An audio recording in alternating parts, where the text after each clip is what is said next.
Hello. Good morning, everyone. Good morning.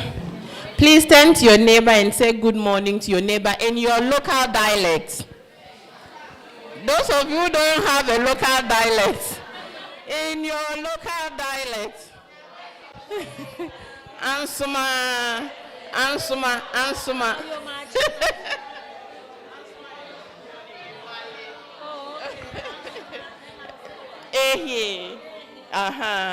So everyone, it will be Ansuma. So when I say Ansuma, you all say Ehi. Ansuma.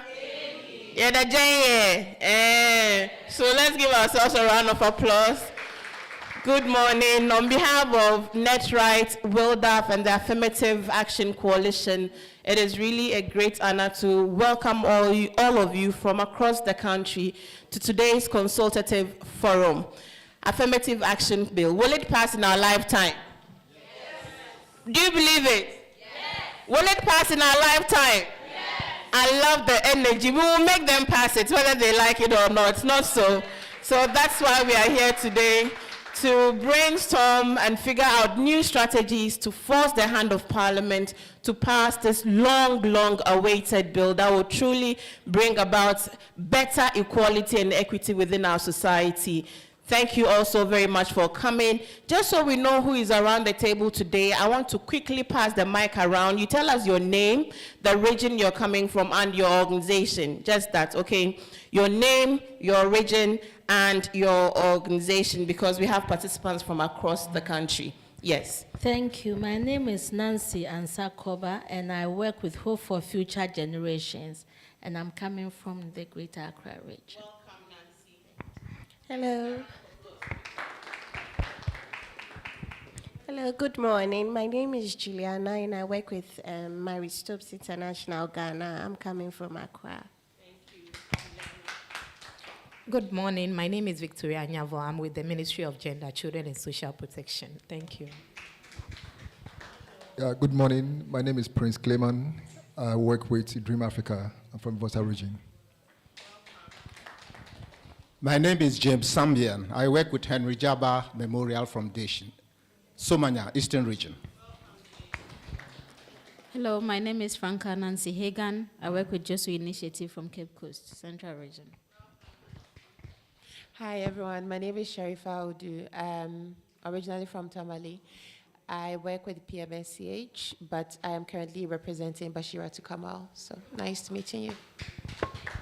Hello, my name is Khadija Fusaini. I am with Center for Women in Development and Public Policy. I'm from the Greater Accra region. Okay, hello everybody. My name is Al-Hassan Habiba. I work with Center for Women in Development and Public Policy, and I'm from the Greater Accra region. Good morning. I am Amaku Hayford from Monarch's Foundation for Women, Ashanti region. Alberta Morty from Daily Graphic. I'm Al-Hassan Nuhu from Eastern Region. I work with Faith Dawa Foundation. Good morning. My name is Modupe Nukuno, Human Rights Advocacy Center, based here in Accra. Thank you. Good morning. I'm Kwao Blessedo. I work with Mission to Transform Lives, Bono East Region. My name is Dokas Amwa. I work with Sumada Foundation, Central Region. Hi, my name is Jacqueline Cheba. I work with Abantu for Development, Greater Accra.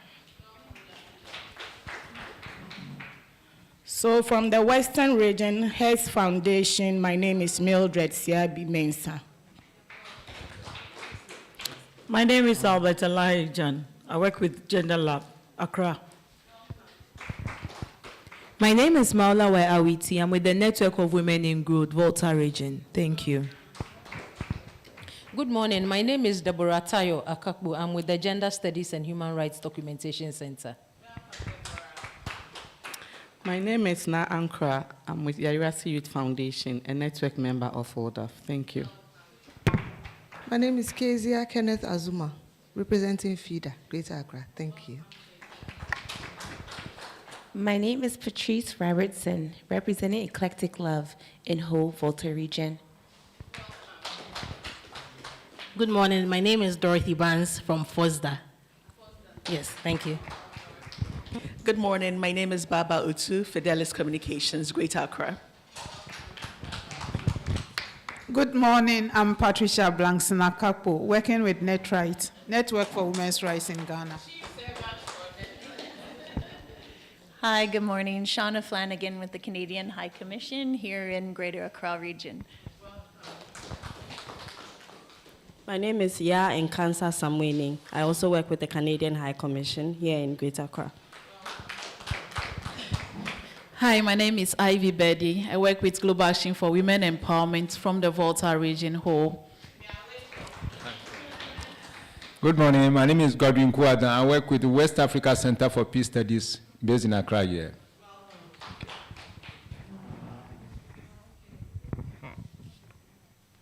I'm also Mary Entry from COPIO, that is Center of Prosperity International Organization, Bono East Techimai.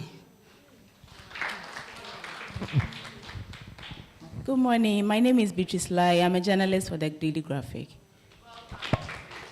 Good morning. I'm Theodora Asari with Plan International, based in Accra.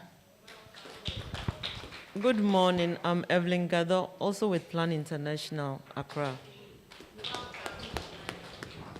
I'm Efwa Brown Eisen from WorldAF, Accra. My name is Patience Abuajua Ofusohene, Assembly Member for Taifa, Gan East.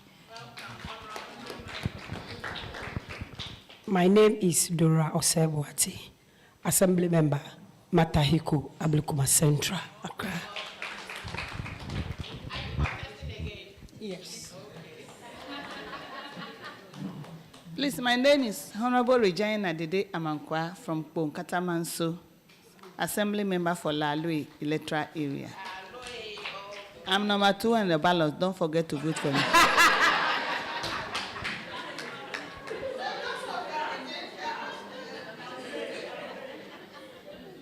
Good morning. My name is Sheila Minka Bremu from the Affirmative Action Bill Coalition. Thank you. Let's give ourselves another round of applause.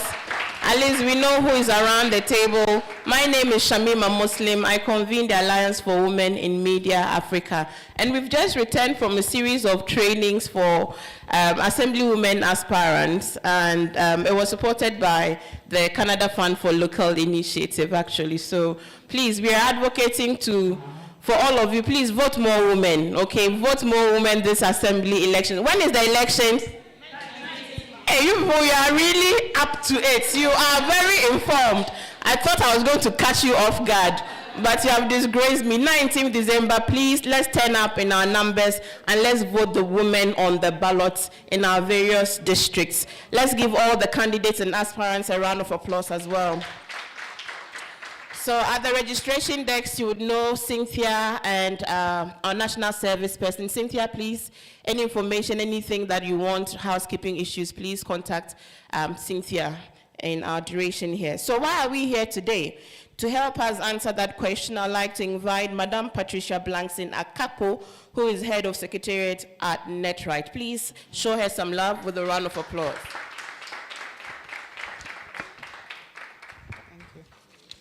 Thank you, Shamima. Good morning once again. On behalf of Netright, WorldAF Ghana, AA Bill Coalition, I welcome you all to this consultative meeting. This is for the northern sector. On 29th and 30th, we'll also have one in the northern part of Ghana. I'm saying that this is for the southern sector. And on what? I said northern. It means I want to be at the northern sector consultative meeting. So we are having the southern sector one today on 29th and 30th. That's, I think, Thursday and Friday. We'll have the Northern and Ghana Consultative Forum. This consultative forum is under the Women's and Voice, Women Voice and Leadership Program. I can't believe I missed it, WVL. WVL started in, if I remember correctly, it was launched in 2019. And its intended objective was to ensure that women and girls enjoy they fully enjoy their fundamental human rights. And through that, they worked with two networks, that's Netright and World of Ghana. And the idea of bringing the networks on board was to ensure that we strengthen activism within the women's movement. And when I look back at that time and today, I think I can confidently say, not only on behalf of Netright, but also on World of, that I think we've done our job. Now we see more women rights organizations actively involved within the women's movement space, not women's movement space alone, but within the development or at the national policy, at the local policy space, and at the regional policy space. We are actively engaged. And I think this was made possible or was strengthened by the WVL fund. And on this note, I say thank you to Global Affairs Canada, and especially to Plan International, and for us, Plan International Ghana, for the good work and what they brought on board to strengthen activism within the women's movement space. We are grateful to you. Around about 2 years or so ago, I mentioned that one of the key things was to strengthen activism within the women's movement space. So there was the need for the women's movement to have an advocacy intervention focusing on one or two issues.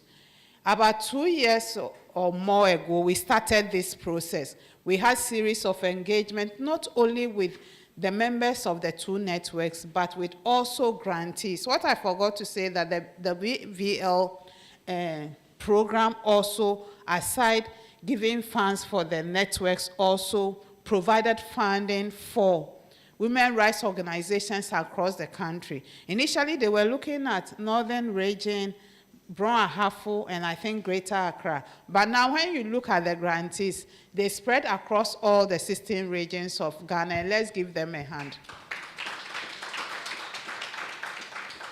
So we started these processes. A lot of issues came up, advocacy issues came up that we needed to push. But then we also realized that since 2011, it's 12 years now, and we are still counting. We don't know when we'll stop the counting. The Affirmative Action Bill is hanging. It goes to Parliament, it goes to Cabinet, and then the Parliament ends, so we have to start the process again. Now we'll say that, oh, we are happy. Cabinet has given approval, it's been laid before Parliament. But personally, I'm not happy until I see that the bill has been passed. So there was the need to increase advocacy around that.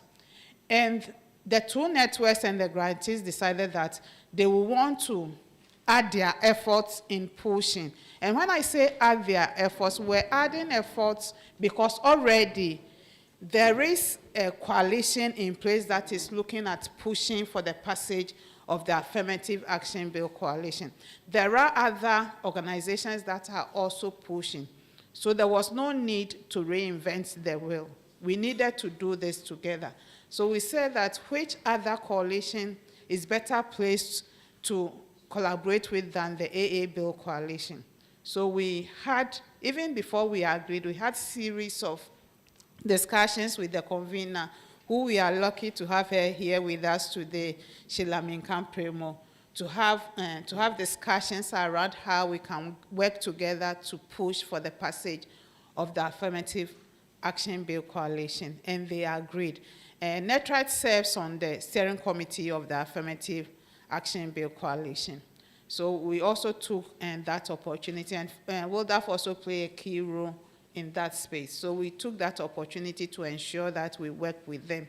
We've had a lot of engagements, there are a lot of things to do, but today we are seeing the fruits of what we started about a year or two ago, not only by the networks, but in collaboration with the AAB coalition and in collaboration with the WVL grantees. So our purpose this morning, we know there have been, maybe for many of us, we haven't even seen the bill before, or we saw it some years back. So today we are here. I think the bill has been shared with all of us. Am I right? or it's yet to be shared. So please check your emails, but we'll have some hard copies here that we'll look at. Today, we'll have discussions around what is in the bill as at today and how we'll work as a collective to ensure that the bill is passed. Because if this parliament ends, then it will be an issue for us. We'll say next year is an election year, but this year is still an election year because campaign has started. We are having our district assembly election on 19th December. How many of our women are involved? When we look at the numbers from the local to the national, on board everything, women's representation is nothing to write home about. So today our purpose here is to work together and see how best we can push for this advocacy and see the Affirmative Action Bill coming to a reality. Thank you all for coming.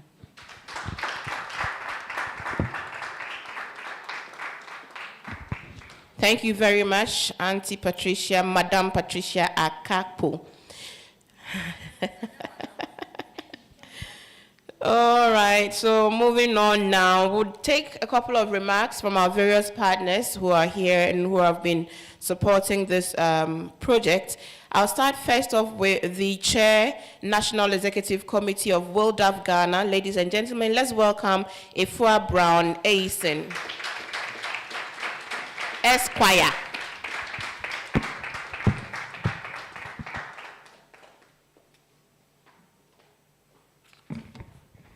Thank you very much. Just an aside, Esquire doesn't mean much, so I don't actually know why it's there. Anyway, welcome all of us, and it's good to see all of us here. Still working towards the passage of Affirmative Action Bill. But we are also here during the 16 days of activism, and I want to remind us all of the celebration which was launched in Tamale on Saturday, and some of us were there, and the Honorable Minister spoke about harmful traditional practices, which is often not mentioned alongside with gender-based violence, but which often is the major reason for gender-based violence. So, as we are entering the campaign season, we know gender-based violence is also rife. So we would also want the advocates here to also advocate against gender-based violence in the political scene. Now we have a cabinet approval for the bill, and that shows significant political will. But now we want practical political will. And what do I mean by that? If government has passed or has endorsed this bill at the cabinet level, then we would want to see more women fielded for the parliamentary elections as MCEs on boards, up to 50%. And we have to advocate for that because this is what government says it means, and we have to push towards that. Now the onus is on Parliament, and we put the members of Parliament there, and we have to find strategies in holding them accountable. Most of the time, we put them there and they do their own thing or as their party dictates. But we're saying that women who are we still more than 50%? Who are more than 50% are asking or demanding that this bill should be passed and it shouldn't be taken lightly. And Parliament cannot play games about this as it's been doing in the past.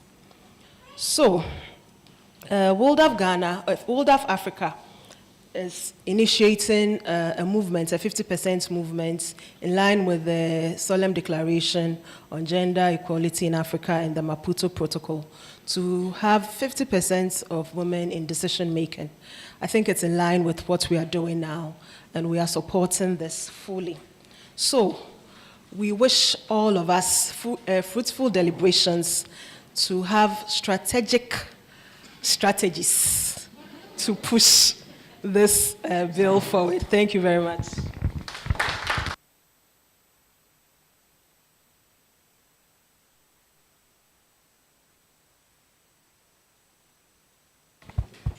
Thank you very much. Our friend who is learned, Efra Brown Eisen, the Chair, National Executive Committee, WILDAF, Ghana. Pass the Affirmative Action Bill. Pass the Affirmative Action Bill. That is it. Next, we have the National Director, Department of Gender, Ministry of Gender, Children and Social Protection, and the person of Faustina Achampon. Let's welcome her with a round of applause.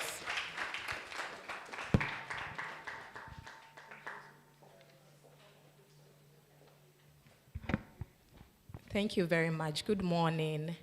And just a little correction. My boss is actually in an equally important meeting. The ministry is having its summit today and tomorrow. So I'm representing her. And then she has asked me to give her remarks on her behalf and to apologize for not being able to be here. To speed up implementation for the Affirmative Action Bill, the ministry intends to collaborate with other stakeholders and to engage them to publicize and to ensure the passage of the bill on time. And for now, as we all know, it has been passed by Cabinet and is in front of Parliament. So we just pray that everything will go well. That is our wish and our hope. So on behalf of my boss, I also wish us all a fruitful deliberation. Thank you.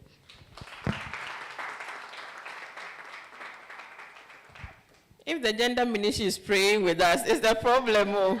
No, we don't want you to pray with us. So we want you to be our warrior in the room there, fighting for us, whilst we back you with prayers and action. Let's give them a round of applause. Gender Ministry representative. Next, we have the, from the Global Affairs Canada, Shauna Flanagan. Shall we please welcome her with a round of applause?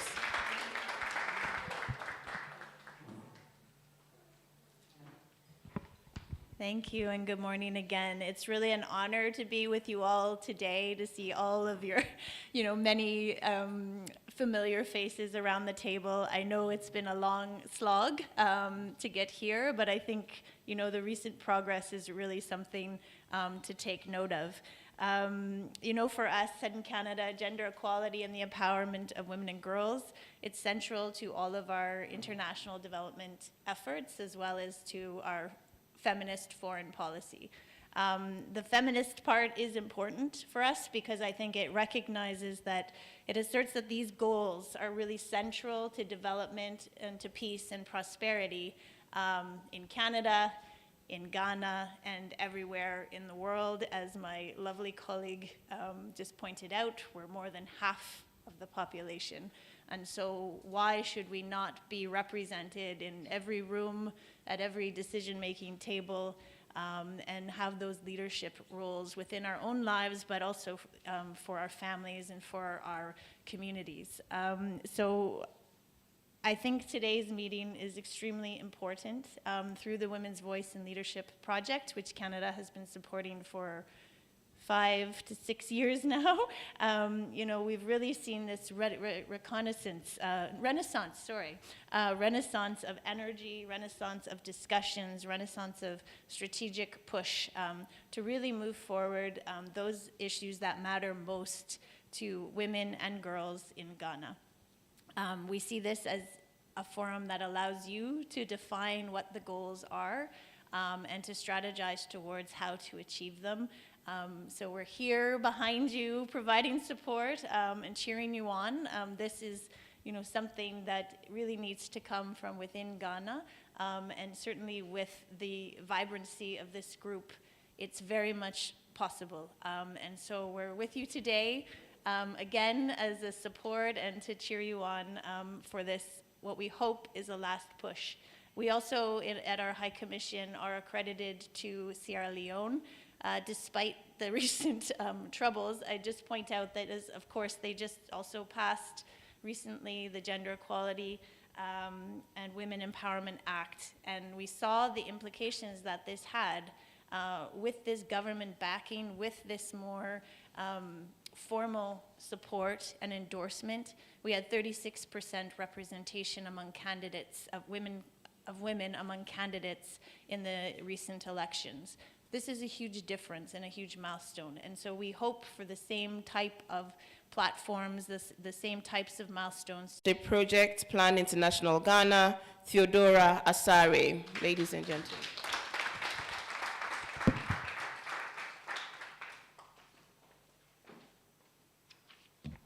Thank you, and good morning to all. Looking around the table, I feel I'm the least qualified to make a point on the AA bill. Against the backdrop that all that I know is what I have read and learned from colleagues, knowing that people have started this journey 60 years back. And so I'm very privileged to be part of this history we are making. And therefore, on behalf of my acting country director, Mr. Asum Kwatson of Plan International Ghana. All right, so like I said, a number of applauses. Women for over 60 years have been pushing to get us to where we want to be. And I'm sad to say that since after the first affirmative action law was passed in the 60s, and since our constitution was drafted 30 years ago, and since 28 years after Beijing, we gathered to talk about affirmative action and issues around gender. It's a bit saddened, but as the earlier speakers have said, we are in a window of hope. And it is this hope that is pushing us on to not to let go. Therefore, as we seek to push this agenda forward, there are a few things I am looking at. Usually, when you find men gathered and they are talking about the exploits of their female child, do you see the expressions on their faces? That is the word. The pride with which they talk about the exploits of their female child, it's amazing. But then why do we see what we are seeing? A very, very irrational ratio of 14 to 50. If the men take so much pride in their female child and their achievements, why are we dragging our feet in having this bill passed since 2011, I'm told? And having this bill gone through various draft stages. As I was counting, it's been drafted 5 times since the first original draft that was made. We don't have an excuse. And so as we push further in this tiny window we have, I implore all of us to have the zeal, not to give up on the work we have started, and to take this advocacy personally. For me, I have come up with my personal advocacy, and I say that when you look around you, there are females everywhere. In our daughters, in our granddaughters, in our nieces, in our female work colleagues, in our aunties and mothers and wives. So if this is the case, why are we dragging our feet? As we go on again, I'd like us to say that the bill will be passed, and we know it will be, yes. But then we gathered here, or those of us who have taken the lead, we have to ensure that the female child is being educated both formally and informally, to make sure that when the spaces are created for her, she will be able to take up the roles, go and perform to the admiration of those who said she could do it, and to the regret of those who dragged their feet for their progressing. I think this is something we can do. I think that advocacy shouldn't be a one-time thing. It should be something we should push daily. I was saying that it should be on the faces of all Ghanaians. It should be something we wake up to, and the last thing we see or hear about it when we go back to bed. I think we should take this advocacy to our places of worship. We should mainstream the issues in our sermons. at the mosque, at the churches, the crusade ground. Let us have a word. Let us ensure that our preachers are giving in a word to the passage of the AA bill, and together we will be able to see what we are looking for. Finally, I'd like to applaud our donors, Global Affairs Canada, who have supported Plan International Canada and Plan Ghana to give out grants that are seeking to empower the Ghanaian women and girls to about 81 organizations over the 5-year period, and for whose assistance we are seeing what we are seeing here. And for them being a pace setter in this issue of when you put the woman in the driver's seat of development, there's nothing you can see than development. And they have proven it, we have seen it. So we are very grateful to you for the opportunity given to all of us to be able to stand at gatherings like this, to also add our voice to the passage of the AA bill. I wish us all a fruitful deliberation. Thank you.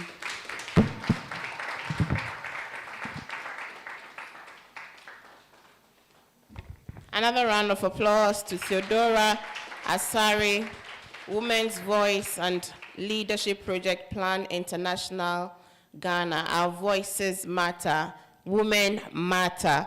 Pass the Affirmative Action Bill. Now. So, what is in this Affirmative Action Bill? You people are saying, pass it, pass it. I'm going to ask you, what is clause 1 of the bill? What is in clause 1 of the bill? Who knows? Who knows? Don't Google. You even find it on the internet. So I think that you all agree with me that it is important that we all know what is in this bill that we are saying Parliament should pass now, isn't it? Especially as it has gone through so many different kinds of reviews. So what is in the present bill that Parliament Cabinet has approved, that is in Parliament, that has been referred to the appropriate committee, what is in it, to help us understand and take us through the journey up to this point, and to help us begin the process of strategizing. I think Madam Sheila Menka Premo, Madam Sheila Menka Premo is here. She's a convener of the Affirmative Action Bill. She's going to take us through the history and justification for the passage of the bill, so that we ourselves will have the language to push back when we are being pushed back against the relevance of the bill. And she would also give us an overview of the specific provisions in the bill. So this is Affirmative Action Class 101. Let's get ready as we invite Madam Sheila Menka Premo to come upstage. With a round of applause, ladies and gentlemen.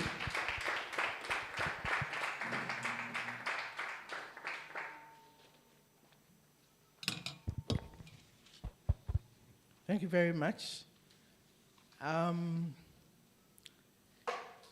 Representatives from the Canadian Embassy, the organizers, that is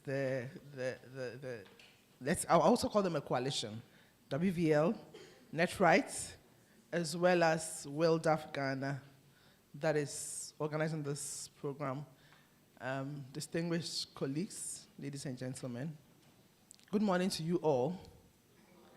So I'm grateful for the opportunity to make this presentation today, to take us through this bill. In a way, it's like now anytime anybody asks me to walk them through the bill, I'm kind of a little tired and weary because it's been done so many times, and I'm going weary, but I'm praying for energy to be able to take us through. Thank you very much for coming from all over, at least the southern part of Ghana, to come and participate in this important meeting. So my responsibility is first to give a background and overview of the Affirmative Action Bill. So we'll start off with some background information as well. So outline of the presentation.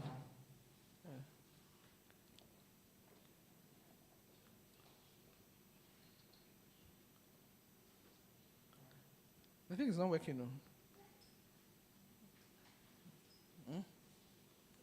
That's why I like the buga way of doing it. You come and see. Let's come now. Okay. You know, some of us were born before computer, so the more basic it is, the better it is for us. So the outline of my presentation, introduction and overview of the coalition, the background to the bill, the journey so far, and that includes the justification for the bill. And then the second part will be the overview of the bill. Okay. So basically, for a very long time, I think the last speaker indicated this journey started over 60 years ago, from the time of Ghana became a republic. A lot of work has been done. Some attempts have been made to have a bill in place. Nothing, but still the numbers of women when it comes to governance and leadership positions has been very low in our country, currently at 14.5%. So different groups were doing different things. Some doing research, some doing advocacy, some doing different things. And we realized that we're all not making the impact that was expected. So a lot of us came together to set up what we call the Affirmative Action Coalition. I mean, in Tree, there's a proverb which says that if you use one single broom, the old, most of you are young, maybe you've not seen the old type of broom, where we used to style with a string. If you use one single one, you won't get anywhere. But if you bring a lot together, then you can sweep and make the place clean. So we decided to come together. So you see some of us with our hands up in there. So it was eventually inaugurated in September 2019. We adopted a constitution. And it is hosted, it's not a separate legal entity. So it's hosted by Abantu for Development, which is our host. So when we look for funding, we do it through Abantu. And we've since been working at pushing for the passage of this bill. But like I said, the journey, even in recent times, started much longer ago. So I am the convener. Then we have the project coordinator, who is Becky, who is at the back there. She's our coordinator.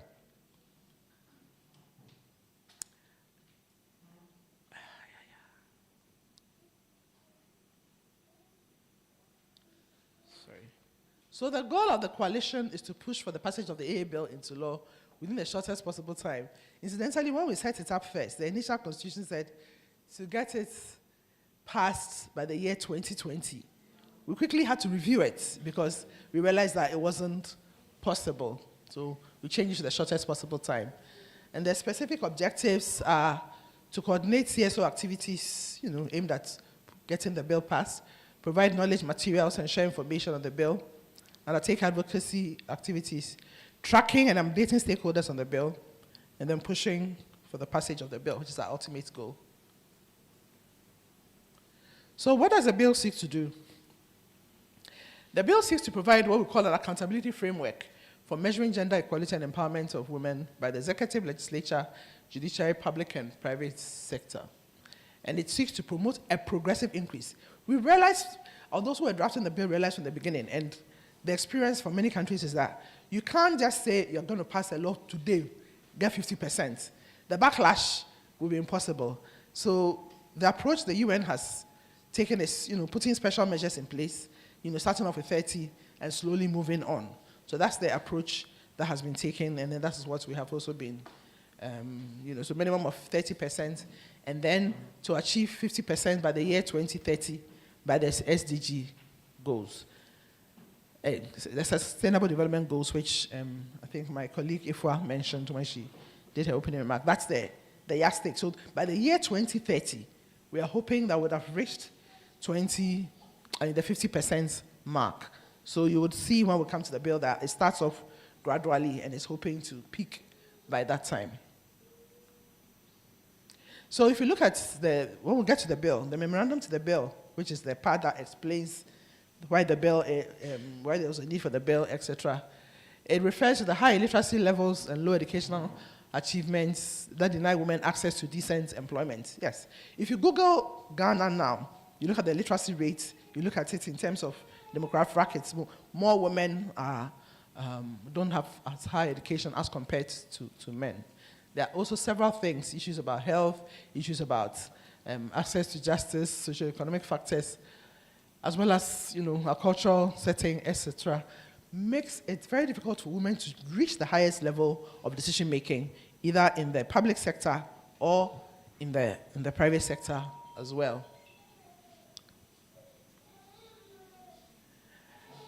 So research done by many people, I remember when I was younger, in the 1990s, there was a major research, Women in Public Life research, then funded by DFID, which did a lot of work, and they looked at every sector, even including our traditional institutions, and found out that there was gender discrimination in all spheres of life in Ghana.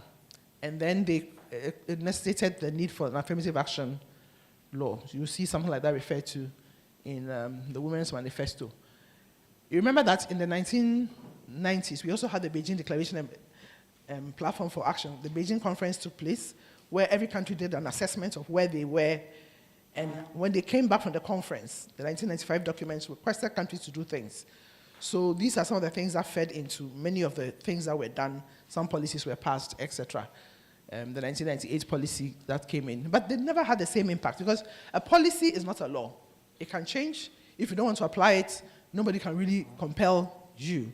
So it's been realized that, yes, we have some policies in place, especially the 1998 one, as well as other policies, girl-child education, etc., as you'll see. But they've not had the impact in increasing the number of girls. I know that people now argue that, the free SHS policy has given a lot of girls access to education. But when they finish the SS, then they are stuck. Nowadays, in some recent people that I've met, they were recruiting domestic workers. All the domestic workers had, I'm telling you, they all had SS, whatever, this thing. It's like they've obtained the WASI, what to do with it. Even some who want to go even to some of the places which we thought are not very expensive, into teaching and into nursing, they are still facing a lot of obstacles. So most of them are working as domestic workers for a while before they can move on. Okay? So existing policies haven't worked. So when we talk about, we'll just pause here. I mean, we're all here for a reason, but we came here not blank. A lot of you have a lot of information on affirmative action already. So just a short brainstorm session. When you hear of affirmative action, what comes to mind? What do you think? What do you expect? What is your understanding of affirmative action? It's always interesting to pause at this point and listen to people's perspective. Affirmative action, broadly, and then as it relates to gender. Please, we are here, all knowledgeable people. Let's give it a try. Yes. We didn't come here blank. We came here for a reason. Yes. You wanted to try? Yes.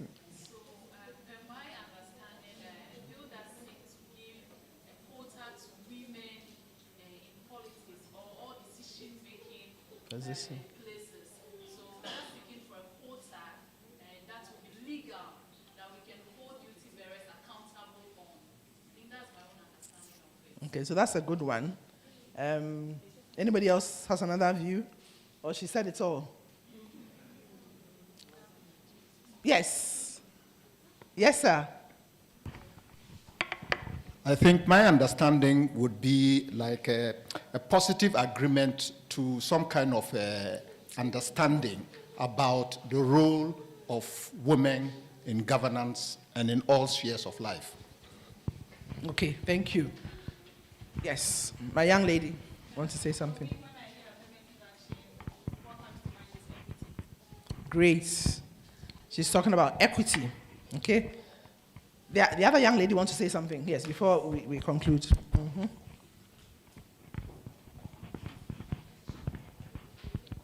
What I understand by affirmative action, if you look at the word, it's affirm, that's the key word. So basically getting society to recognize and accept that women and their issues are also important and key to society and its development as a whole. Okay.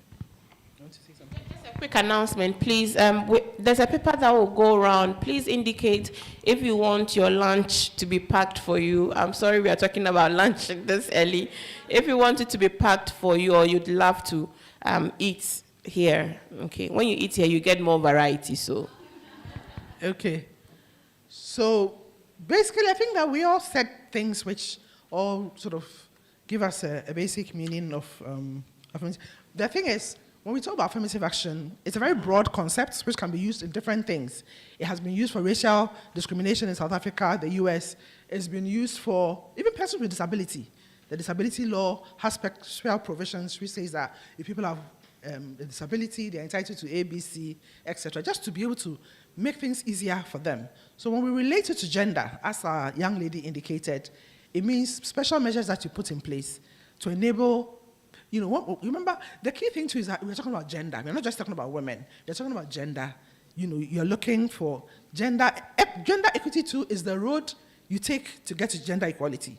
When you get to 50-50, then you've reached equality. So the equity part is when you start, the 30%, the 40%, etc., and then 50% you reach. Okay. So the kind of, when we're talking about affirmative action as far as it relates to gender, is the kind of measures that are put in place to enable a particular gender that has been seen to be down when it comes to issues about leadership, etc., to bring them up. So we all have a common understanding now. Okay. So how does the bill define affirmative action? Yeah, what took us here?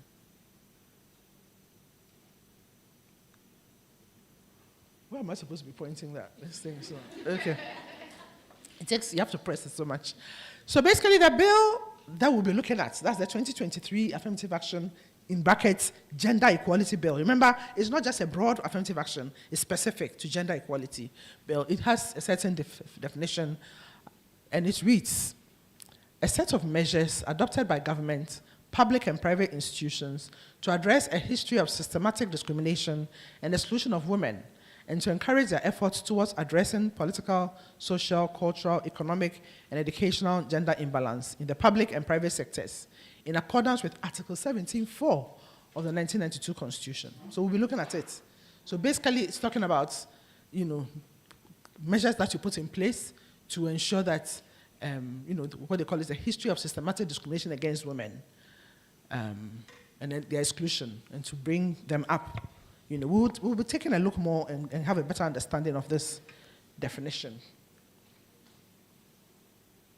So, as was indicated in the beginning, there has been a history of an attempt to enact an affirmative action law in Ghana. You remember that Ghana gained independence in 1957, right? At that time, the Queen of England was our head of state, blah, blah, blah. Then in 1960, people led by Kwame Nkrumah, managed to push for us to become a republic, where we had our own president and everything.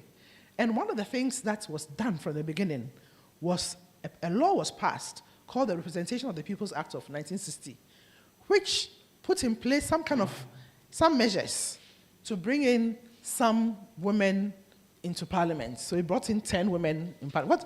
At that time, they realized that, there was all the struggle for independence.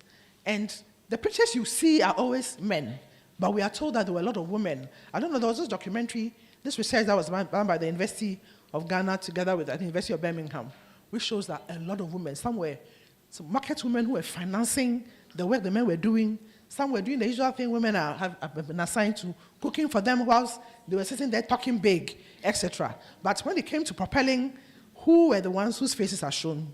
Their faces were pushed back. So he had seen that women could also make a difference. So he passed this law. They put in special measures which brought in 10 women to parliament. So they didn't go through the normal voting system. It was a special kind of measure that was put in. And that is one of the ways in which people try to address affirmative action, bringing in special measures which brought in 10 women. The good thing is that because people saw women as leaders, Mrs. Al-Hassan and the rest, working, making a difference, in the next election, which was in 1965, many people voted for women. And we had 18.5% of those who were elected for us being women. And till date, that is the highest we've ever achieved in terms of women in elections, 18.5. Unfortunately, they didn't get the chance to do much because in 1966, there was a coup d'etat. What happens when there's a coup d'etat is that the constitution is done away with, and then we go back to ground zero to start again. Then we had our second republic in 1969. We had our third republic in 1979. In all of them, no measures were there, so it was a free-for-all. And the way politics is such that it's very difficult for women to push in. So the numbers have continued to remain very low, even though our population statistics have shown constantly that we are more than 50% of the population. So it was realized that later we'll see the reasons why this particular decision was taken. It was realized that, now I'm jumping too much now. Okay.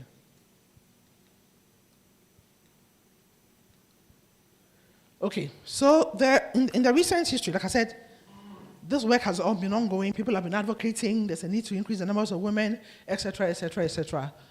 So in the year 2011, the then Ministry of Women and Children Affairs, MOWAC, they decided that it was about time that Ghana, because remember that Ghana is a member of a number of international human rights instruments, including the Convention on Elimination of All Forms of Discrimination Against Women, etc.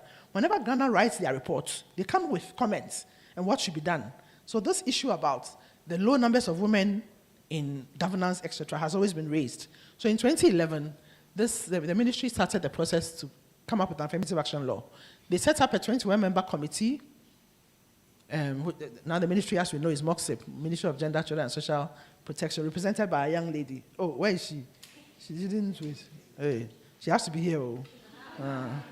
She is our mouthpiece at the cabinet level, please, to draft a bill.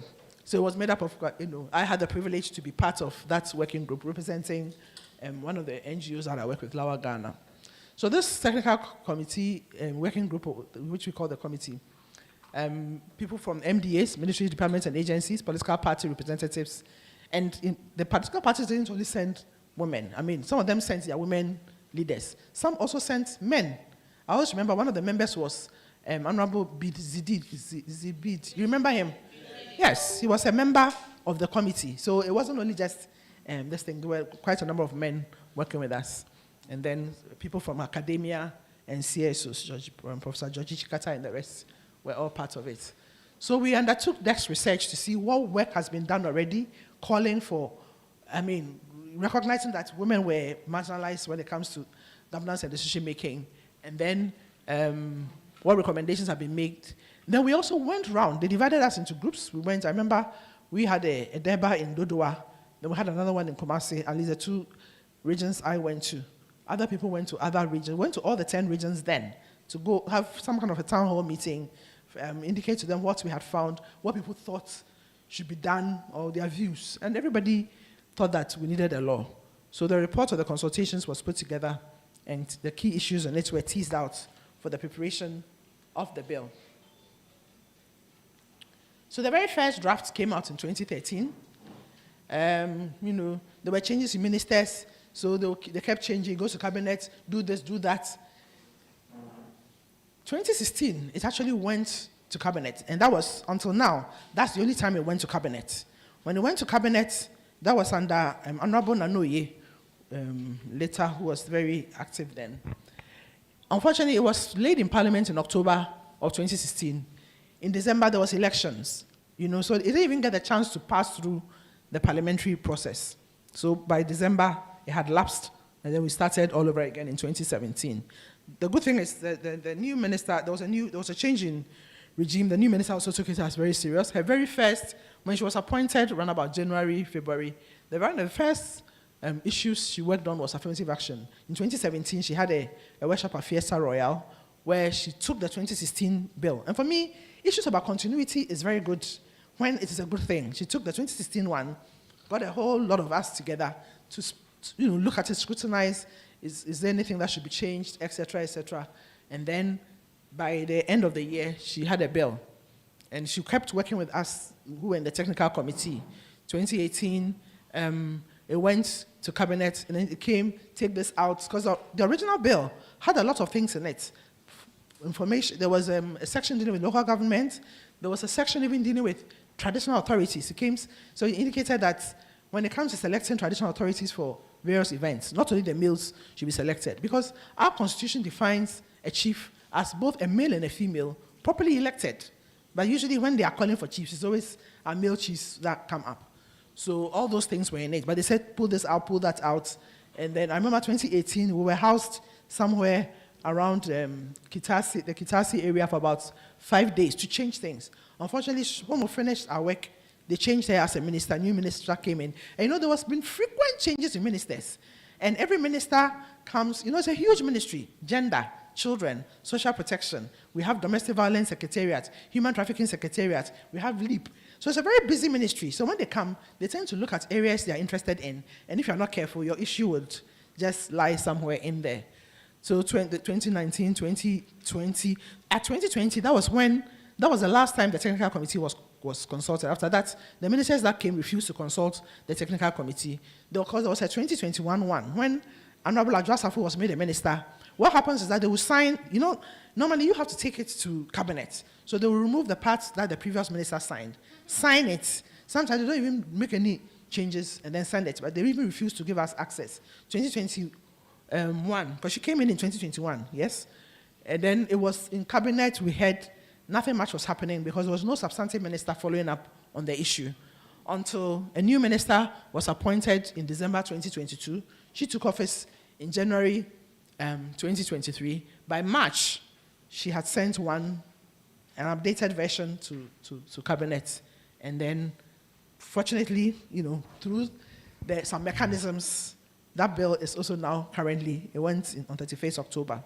So you can see a long history, lots of foot dragging, etc. As I said, there was a gap from an end of 2020 till 2022. And then, so the frequent changes in the minister has been one of the issues.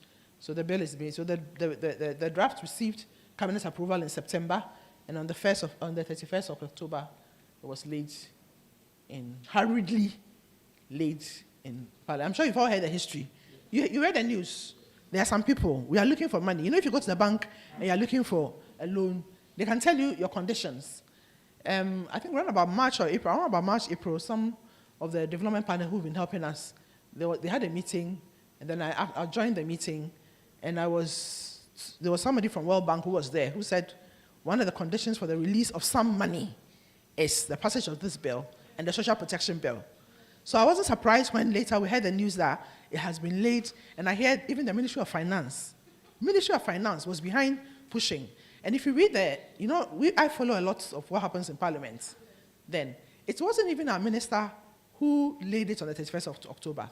It was a majority leader who laid the bill on behalf of government, which shows you how I don't know, But for me, I see it as a miracle. But since then, we've also been hearing things about the parliamentarians who are saying something else. We'll talk about it and see how we can strategize around it. So as I said, it was laid in October 31st under a certificate of urgency. In the standing orders of Parliament, when a bill is laid under a certificate of urgency, that means that it has to be processed within 3 months. Okay? Usually it is finance, tax bills, etc., that go there, blah, blah, blah. So it's very unique that a substantive bill of this nature has been laid under a certificate of urgency. We heard from the Speaker that he's not happy with that, but we'll see what happens. So it was referred to the Committee on Gender and Children. And incidentally, last Thursday, CDD launched a report, which also, they call it the pluralism report, which looked at, had also done their own research on issues about leadership, etc. And they formed, so they launched their reports, and then they sent a copy. They had a meeting with the Gender Committee. And incidentally, the chair of the Gender Committee and all the members who came for that meeting all indicated that as for this bill, it can't go through certificates of urgency. That is what they keep saying. But they said that when it is going through certificates of urgency, it doesn't give stakeholders the chance to come and speak to the bill. We had met the majority leader 2 weeks ago. Majority, yes, and he acknowledged this, but he said that, we could still do a memo, detailed memo with comment, but the bill has problems. Because they stopped any consultation at a certain point, some of the key parts which had problems, nothing had been done about it, they just pushed it.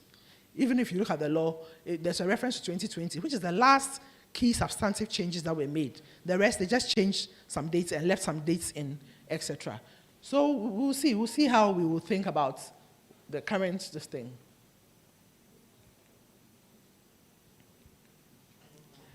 So now, this part, as part of the background, is why the justification for the law.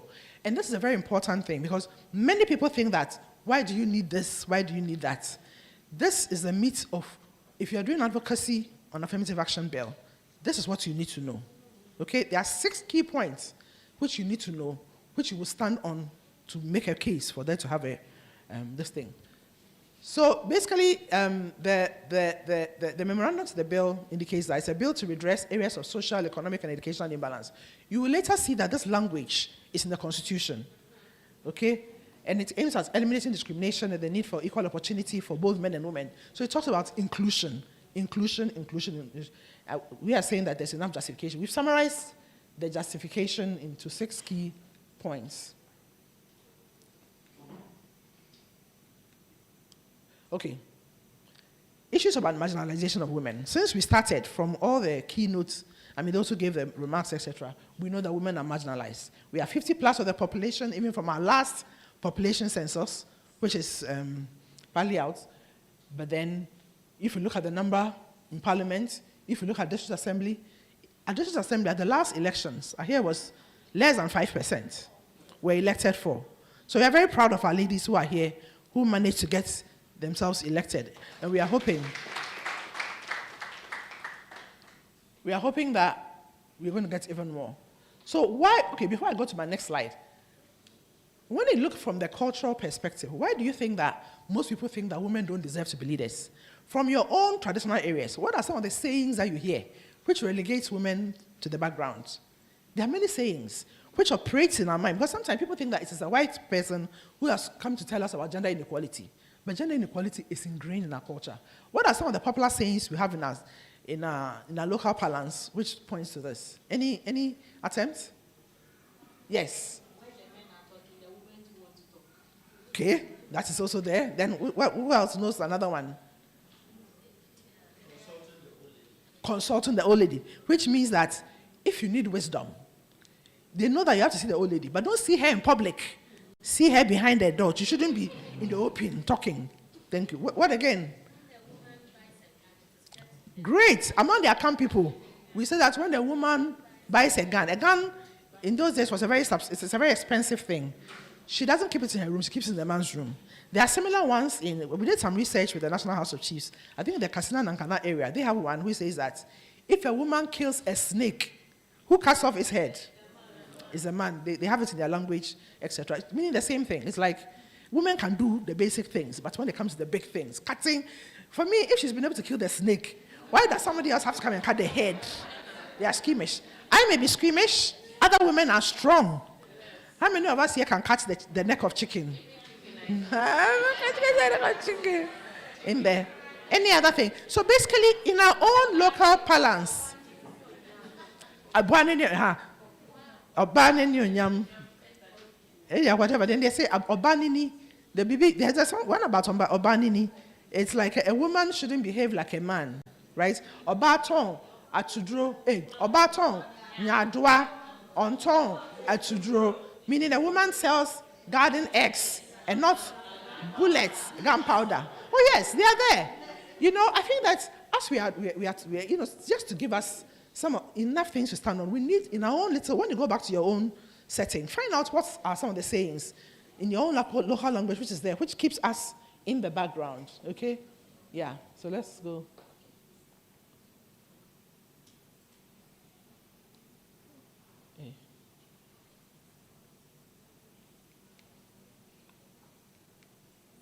Okay, so if we look at our parliament, it is one of the key things that, the percentage is very poor.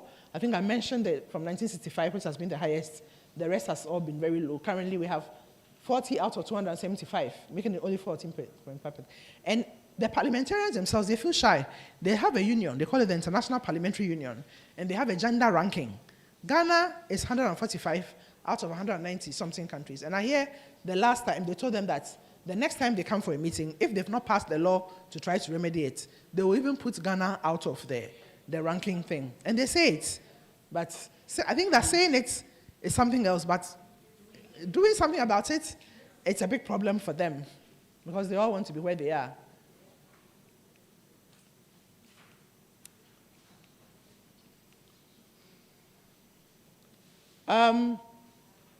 In Ghana, we've never had a female president or even vice president.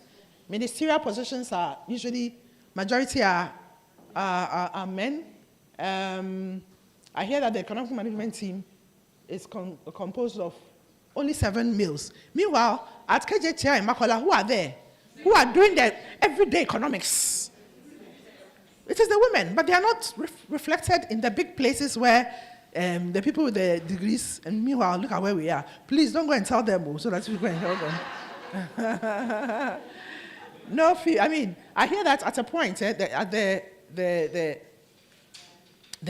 it comes to the Council of States, it has 37 men, out of which only 4 are women. So even the Abrewa is not that, they are not that many.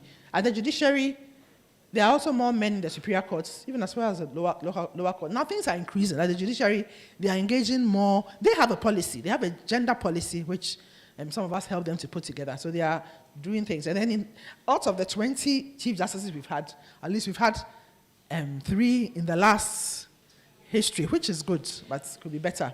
At the local government level, it's bad. At the private sector level, it is bad. I hear that at a point.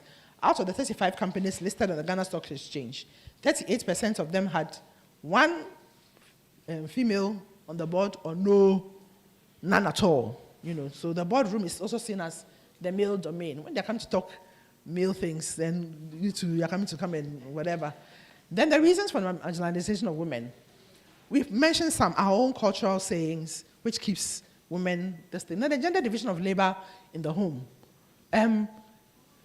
I always say, in a workshop like this, the women, particularly those who have children, when did you have to wake up to enable you to do all you are supposed to do before you got here? If you're honest with yourself, you know how it is. Usually would have to, you may be working in the same office with the person, your man, but you have to get up, because our culture says that women are supposed to be responsible for the cooking, etc., etc. So lots of burdens. So by the time you get to the office, when will you get time to go and sit at where they are talking the big politics, Then patriarchal and patrimonial, our patriarchal system, it's always a man who is the head. There are some places where they don't even want to countenance. There are places where you may even have money as a woman to buy land or to lease land. If you're not led by a man, you're not going to be given access to the land. I did some work with the National House of Chiefs, looking at land and family law, and we saw some in some areas. Negative sociocultural practices and beliefs, some of which we've articulated ourselves, lack of education, and then religious barriers. In some religions too, the woman has to be at the back. So the man is the head, the woman should not be seen. It's only in recent times that women have, even within the Christian setting, it's only in recent times, I think the last 30, 40 years, that women have had the chance to also become priests, etc., etc. Then resources. Politics requires money.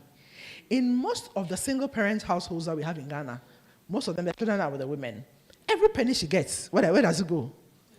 To the child. So where is she going to amass the money to be able to go and mount political platform? Okay? And I hear the way out is to get a godfather. The godfather, so it doesn't come for you. There are conditions associated with having a godfather in there. Yes. Then the nature of party politics in Ghana. An average person like me cannot go and stand on a platform. No, seriously, because the extra energy, and then they'll start throwing stones at you. They'll start tracing the boyfriend that you had from secondary school up till now. For the men, it's a free world. Isn't it true? And they will throw it at you. You know the labels they give the strong women at this thing level. So it's not easy. The lack of legislation, the key thing as far as you're concerned is that if we had the law which made it compulsory, which made it mandatory, we would not be where we are now. So based on all these issues of marginalization, we look at our constitution, so that serves as a background. Because this is referred to, remember, in the definition that the ministry gave to affirmative action. So the main purpose of the recent attempt to enact an affirmative action law is to enact a law to address social, economic, and educational imbalance in Ghana, in line with Article 17.4 of the Constitution. What does it say? Article 17 generally says that there should be no discrimination on the basis of gender in Ghana. You shouldn't have a law which treats men and women differently. But it's an exception, with an exception. The exception is in 17.4, which states that nothing in this article shall prevent Parliament from enacting laws that are reasonably necessary to provide for the implementation of policies and programs aimed at redressing social, economic, and educational imbalance in the Ghanaian society. So we have this in our constitution. It says nothing. Once it has been established that historically one particular gender has been discriminated against, Parliament can come up with a law to redress this thing. In addition, there are other provisions in the constitution, but this part, they call them directive principles of state policy. So they say they are non-justiciable, but they are supposed to guide the government. So Article 35 and 36, 35, 5 and 6. 5 says that the state shall actively promote the integration of the peoples of Ghana and prohibit discrimination and prejudice on the grounds of gender, etc. Then 6 says that towards the achievement of the objectives stated in Clause 5 of this article, the state shall take appropriate measures to achieve reasonable regional and gender balance in recruitment and appointment to public office. So the state itself is required to do this. But they'll tell you that this one, they say it's non-justiciable, so whatever, but it is in our law. So Article 17.4 is very key. It says that if there's marginalization, then the law should be passed to ensure that we have this thing. I think you'll be getting the presentation, so. And in addition, you remember we had a Constitution Review Committee commission set up around President Mills's time. So the white paper that came out of it, one of the recommendations supported the need for an affirmative action bill and provided timelines to enact the law. But we know that the white paper didn't go anywhere. After the white paper was enacted, I hear there's now a new initiative. When we met we met the majority leader, he said, they started an initiative to do a constitutional review. We said, hey, that happened a long time ago, and they talk about affirmative action. You want to start it afresh. That one will take too long. We want to use Article 17.4 now, as it is. Because we can't wait for a new, this thing. So that's the second one. So remember, we said marginalization, the constitutional argument. Now the third one is compliance with international obligations. Remember, I mentioned a few. CEDAW of 1979, Article 7 calls for ensuring that both men and women have equal access to election to public bodies and allows for affirmative action to achieve this. So it talks about equal access, which is 50%. Okay? Then they had the CEDAW. Every UN treaty has a committee that does the hearing on it. So the CEDAW committee came up with General Recommendation 29, which, what it does is they pick particular sections of the convention and then they elaborate on it. So in 1997, they came up with an interpretation of Article 7 calling for equality of participation in public life.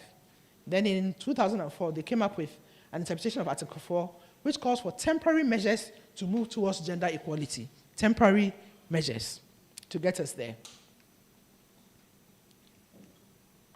We also have the Beijing Declaration and Platform for Action. It had 12 critical areas of concern. One of them is women in power and decision making, and it calls for equality. We have the Sustainable Development Goals of 2015, where gender cuts across all the SDGs.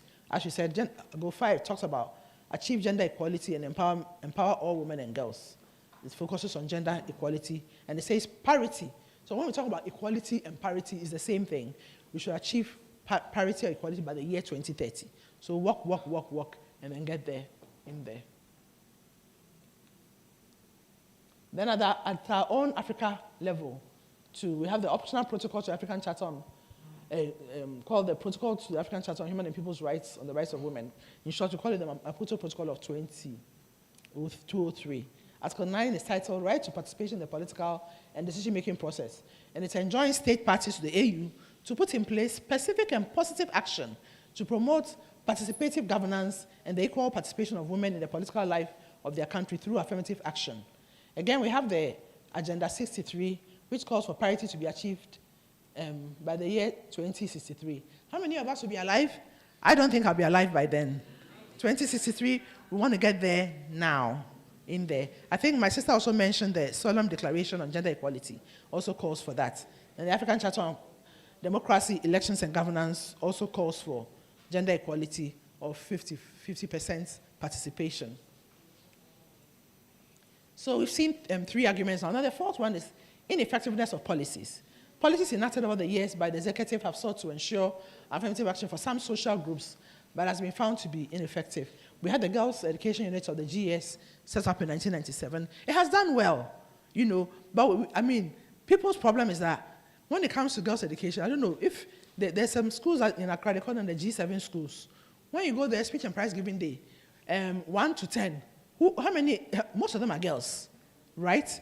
But there are some parts, there's the rural areas that have problems. So I think the GS, with time, have shifted that policy of girls' education to the places where it is more needed. Because one of the things, when we were in Parliament on Thursday, one parliamentarian, and anytime you go, they'll tell you that. He says that one of the things he would hate to see is for us, a few years after we pass this law, to come and say, come and do another affirmative action for boys. Because by that time, the boys will be in the minority. And we told them that this law is not aimed at just pushing women up. When we reach equality, it stops. But that is their problem. So in Parliament, they don't want to hear about Rwanda. Rwanda, their constitution makes provision for 30%. Now they have 66% who are women. So they'll say that they don't even want to hear about Rwanda, because in Rwanda, they don't want to see that happen here. And then they also tell you that Rwanda has the proportional representation thing, so that is a bad example to use as far as they are concerned. So please, when you are giving an example, don't mention Rwanda. What we say is that look for countries with a similar background like us. We call it first past the post system. Sierra Leone is there, Kenya is there, I hear even Senegal. Senegal, you have to look for countries with a similar background like ours, which is more difficult to achieve that, but they managed to achieve it as examples. So there were some in universities. It has helped in giving the girls slightly lower grades, and those girls are here. They are the ones who ended up with the second upper in the first class. It's just that there were so many things that were keeping them back in there. So when they were given the chance, they've done well, etc., etc. So there are policies, but they've not worked. Even this, at the district assembly level, they said that the appointed people are supposed to be at least between 30 and 40%. It's been going up and down, hasn't really been very effective. Now the fifth one is lessons from other African countries. So several African countries have achieved gender equality in governance with regard to the increase in numbers of people in parliament through affirmative action laws. Okay, countries like I said, Rwanda, South Africa, Kenya, Ethiopia, Guinea, and Sierra Leone. But like I said, the best lesson is used countries like Ethiopia, countries like Rwanda, and this thing. They have a different system. They call it proportional representation. So it's easy. There's a country called Guinea-Conakry. I went there once for have you been to Guinea-Conakry before? A very tiny country. They passed the law like last week, but the following week, they had 50% there. Because they have proportional representation. I think it was 2020 or 2021 in there. So let's look for, I've mentioned Rwanda, so I'm just telling you, but very soon we'll take it out of our presentation, especially to Parliament, because I know they don't want to hear about it. Their constitution made room for 30%, but now for both the Parliament as well as local government. And the people have seen the difference. What is Rwanda now noted for? Cleanliness, their whatever. Have you seen their pepper, their pepper extract? That country, they don't like pepper, but they grow pepper and they have done this pepper oil. Have you seen it before? So that for me, I keep saying clean. In the gender division of labor in the home, who's supposed to keep the house clean? So if we put those skills, it's not good that it's just us. It's supposed to be men and women.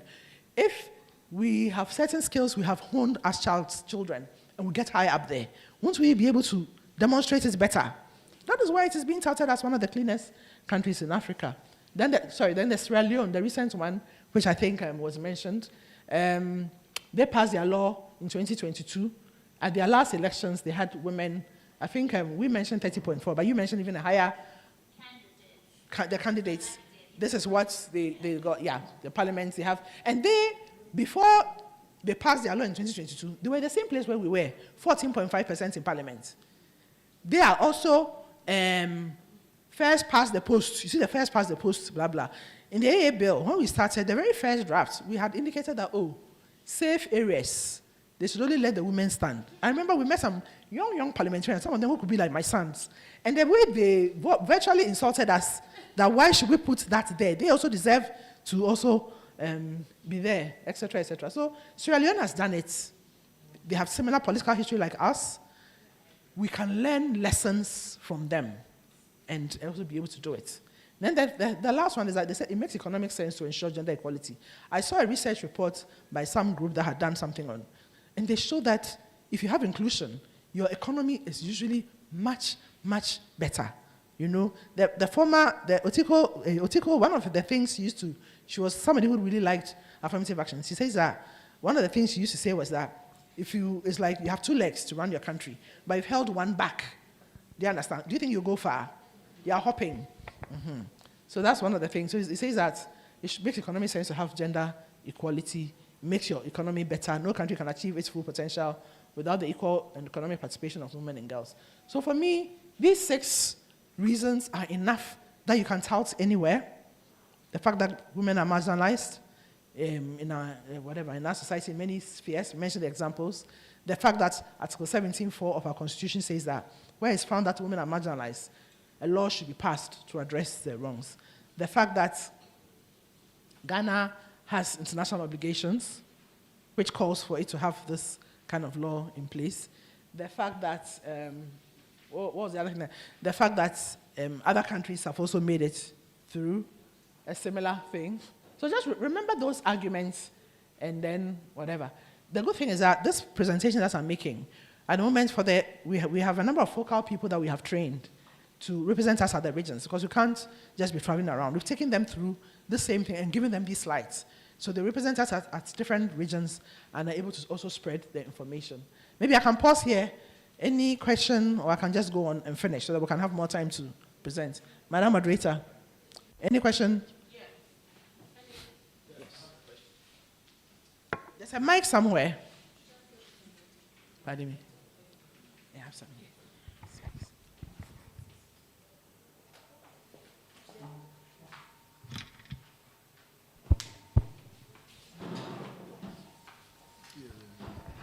Thank you very much, and thank you for the presentation.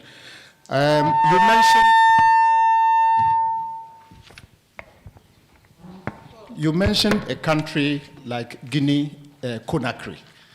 And I'm just wondering, is Conakry not the capital of Guinea, or there's another country called Guinea Conakry?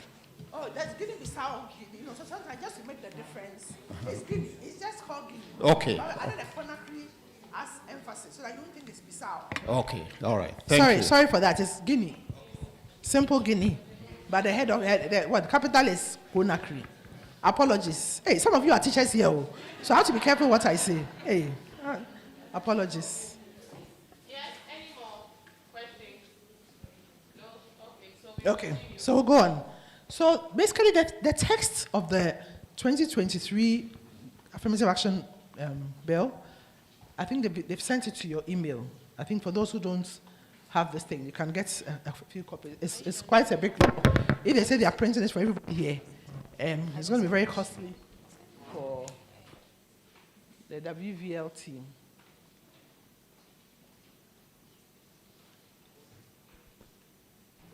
Okay, so we'll do an overview of the Affirmative Action Gender Equality Bill of 2023. That's the latest bill.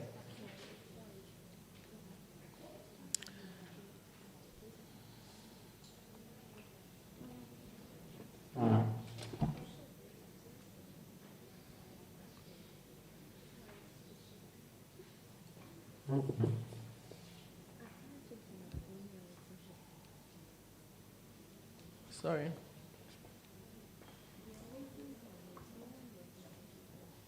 Okay, so when you have the chance to look at any bill, the bill is in 2 parts. There's a memorandum to the bill, which is written in ordinary prose for everybody to read. So sometimes we always tell non-lawyers that read the memorandum, it will give you a good picture of the bill. Then the second part is the real text of the bill, which people get intimidated and say they're not lawyers, so they don't want to read it. So you just read the memorandum. And if you're happy with the memorandum, then you can go and check on the other provisions as well. So every bill has 2 titles. One is a short title and then the long title. The short title of the bill is the Affirmative Action Gender Equality Bill 2023. The long title of the bill is An Act to Provide for Gender Equality in Public and Private Sectors and for Related Purposes. That's the long title. So the big title, you see it in all the margins, and the long title in the beginning. Okay? An Act to Provide for Gender Equality in Public and Private Sectors and for Related Purpose. So the bill, has 36 clauses, and they are arranged under 6 schedules. Okay? So the schedules are Principles of Gender Equality and Equity, Gender Equality Committee, role of independent constitutional bodies in promoting gender equity and equality, affirmative action and gender equity and equality in governance institutions, gender responsive budgeting in sectors of government, political parties and gender equity and equality, gender equity in trade unions, private employment, and then miscellaneous provisions. So now we'll take a quick look. There are also some schedules at the back of the law. I said there are 6 schedules. So as we are and the schedules are referred to within a particular bill, provision. So we'll take a look at it so we can have a better understanding. So basically the memorandum, as which I said you should read, it provides the justification, just as I took you through the 6 justifications. That's how we've summarized the information in the memorandum, okay? It talks about the historical discrimination against women, whatever, unequal participation in the development process, etc. Okay, now we'll go to the clauses of the bill. So the object of the law is to ensure the achievement of gender equality in political, social, economic, educational spheres of society. So you see that the language in Article 17.4 of the Constitution is used. The only thing they added is the political. Okay, and for me, if you're talking about social is inclusive of whatever, but they itemize that as one of the key things. Then it will be done, it says it will be done in an active manner and subject to evaluation in accordance with the first schedule to the bill. So we took a look at the first schedule, and this is where we saw that the bill needed some updates. So the first schedule, and this particular schedule was prepared for the 2020 bill. Okay, so initially it was supposed to be 2020 to 2023, 20%, 2024 to 2027, 2028. They should have updated this bill and started from 2023. But in their rush to get things done, so these are some of the things that Parliament will have to clean out of the bill in there. So it says annual reports are to be presented by organizations to show compliance. Audits are also supposed to be undertaken every 4 years by the body that is responsible for the implementation. So the first schedule needs updates. Then clause 2 is titled Redressing Gender Imbalance. So government shall promote policies and programs to redress imbalance in both the public and private sectors. Policies and programs. So it's not a flat out this. There are supposed to be policies and programs to redress imbalance in both public and private sector. Then the directive principles. So it provides the directive principles on affirmative action. And it states that there should be gender balance in recruitment and appointment of public officers. Here you see the language of Article 35 of the Constitution, 35.5, recruitment and appointment of public officers. And appropriate measures are to be taken in the public and private sector for the full integration of women into the mainstream of economic development. Then international obligations in clause 4. So international obligations of the Republic on gender equality and equity, as listed in the second schedule, are enforceable to the extent that they are applicable in accordance with the 1992 Constitution that we have. So the first schedule lists a number of international instruments, including CEDAW, the Sustainable Development Goals, Protocol to the African Charter on Human and People's Rights, and then the AU Agenda 2060. These are all listed in the second schedule to the law. So the schedules are at the back of the law, but because they are referred to in a particular section, it's always good to go and take a look at it to see what it says. Then it talks about the establishment of a gender equality committee. So this is supposed to be the body that's responsible for implementation. This is also one of the parts of the bill that stakeholders are not in full agreement with. So because this gender equality committee is supposed to be situated at the Ministry of Gender, Children and Social Protection, people's problem is that the work this committee is supposed to do is so much that if it's just a committee within this busy ministry, they may not be able to do a very good job. Other countries like Kenya, they have a Gender Equality Commission, which is a standalone body that the only work they do is this thing, and they hear cases, etc. So suggestions have been made. At a point, that was in the draft bill, but it was changed. But I know some people in Parliament, even including this current speaker. I remember in, I think 2019, we were invited to the Speaker's breakfast where they discussed the bill, and they indicated that we should identify some of the problems with the bill and how to address it. So one of the problems was this particular clause. And he says that so long as he has the power, he will make sure that this is a commission. The only thing is that if it becomes a commission, then the bill, in terms of management, will go out of the hands of our ministry and etc. So it's a debatable issue, but now this is what is in the bill. So it says that it should be, this Gender Equality Committee will be established at the Ministry of Gender, Children and Social Protection to ensure compliance. The people will be appointed for 4 years. The minister, who is the chairperson, or her representative, one representative not below a deputy director, nominated by the head of the following institutions, Ministry of Local Government, Ages Department, Public Service Commission, SHRAJ, National Council of Persons with Disability, REP, TUC, Ghana Employers Association, private sector organization with focus on gender, nominated by the minister, CSO representative by CSO Network on Gender. So these are all in the bill, the various people who are supposed to be appointed. Then the director of the Department of Gender will be the secretary. Then an expert in gender issues nominated by the minister. And then an expert in PPME appointed by, PPME is those of you from the ministries, what's it called? Policy, planning, monitoring, and evaluation. So you need somebody like with that expertise also as a member. And it says that the people should not be less than 10 years experience. They should have experience in the area in which they work, so they can be able to do the work and to do it well. And some can have experience in law, public administration, economics, gender and social development, human rights, management, or social sciences. Some people have problems with it. They say that, what about IT? You know, IT is one of the key things that you need in this modern world. It didn't make provision for that. Some also think that if we want some of our young people to also be represented, maybe the 10 years is too high, maybe it can be reduced to 5. Those are debatable, and the policymakers would agree on it. They are to be appointed by the minister.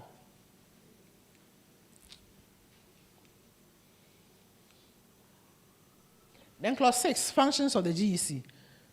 Lots of functions.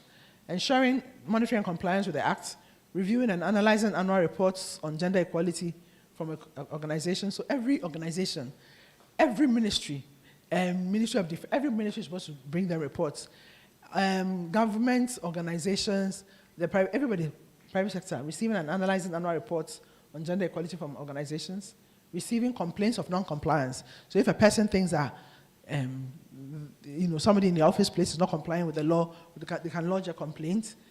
Developing national plan of action to address the issue, monitor and report on the progress of implementation of the Act. This is a lot of responsibilities. You can't do it on a part-time basis. You have to do it on a full-time basis.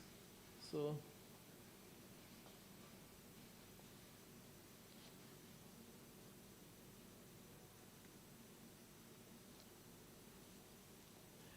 the GEC is supposed to be the central authority for the collection of information on gender equity and equality. It shall submit an annual report on gender equality to Parliament, including gender disaggregated data. And then the minister can achieve directives in writing to the GEC as well.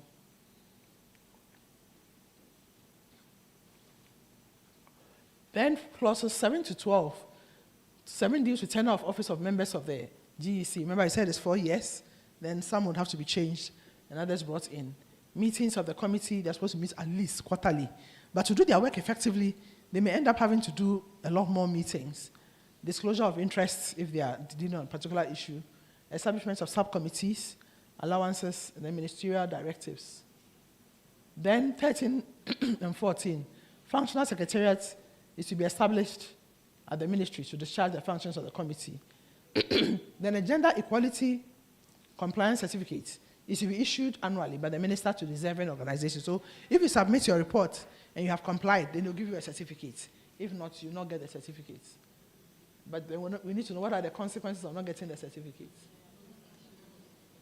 It deals with the role of independent constitutional bodies are to play in gender equality with respect to their respective roles. They are supposed to promote respect for and protection for gender equality and facilitate implementation of the will. The reference is made in the third schedule to these independent bodies. They are supposed to be SHRAJ, NCCE, Electoral Commission, the National Media Commission. The work they are supposed to do is also outlined in the schedule. Then clauses 16 to 23 deals with affirmative action and gender equality in governance and decision-making in the public service. So the president is to ensure gender equality in ministerial positions, the Council of State, independent constitutional bodies, governing bodies of state institutions, and public service. Guidelines are also set out in the 4th schedule to help achieve this. So some of the guidelines, institutions like the following are identified to ensure equality and transparency in recruitment. Public Service Commission. Within the public service, they are supposed to be monitored by the Public Service Commission and SHRAJ. Security services, monitoring is to be by the National Security Council. And there's an exception when it comes to security service. Remember they said there should be gender equality. But the law also says that a security service may apply to the minister to be exempted from the requirement of gender equality.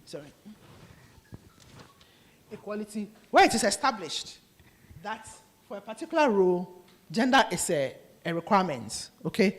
So in the text of the law, it says that if gender is a bona fide occupational qualification requirement, then it should be possible for an exemption to be created. Well, what do I mean by that? We know that there are some work that maybe a person of a particular gender is the one who can do it better. There are very few. So in the army, for instance, we know the army they have the infantry, they have the Air Force, they have the Navy, etc. Currently, you see women in all of them. But when it comes to, I'm sure we've been watching clips of the Gaza war and was Ukrainian war. When it comes to infantry work, the infantry on the ground holding the gun, most of them are men. Not so. You see, because of I don't know, you know, when it comes to some of the sort of biological differences between men are supposed, they have more muscles, they have more whatever, I don't know. Personally, I think that if a woman is an infantry person and she enters a village, what would the men do? The men will say, Obanaba. And they will gang up and finish her, even if she's finishing whatever. So it says that where gender is a bona fide, and the law makes provision for that, it's a bona fide occupational qualification, you have to justify. Do you understand? I'm just giving an example of the infantry on the ground work. You understand? So, whatever. I mean, sometimes there are areas where men try to keep women out. When in our old Labor Act, there was a 1967 Labor Act before we got the 2003 or whatever it is one. There was a provision that says that women cannot go down in mines to work. Do you understand? And it was challenged. At the TUC, we're told that the agenda officer, there were some women who all they wanted to do was their fathers used to go down inside the mine. They wanted to go.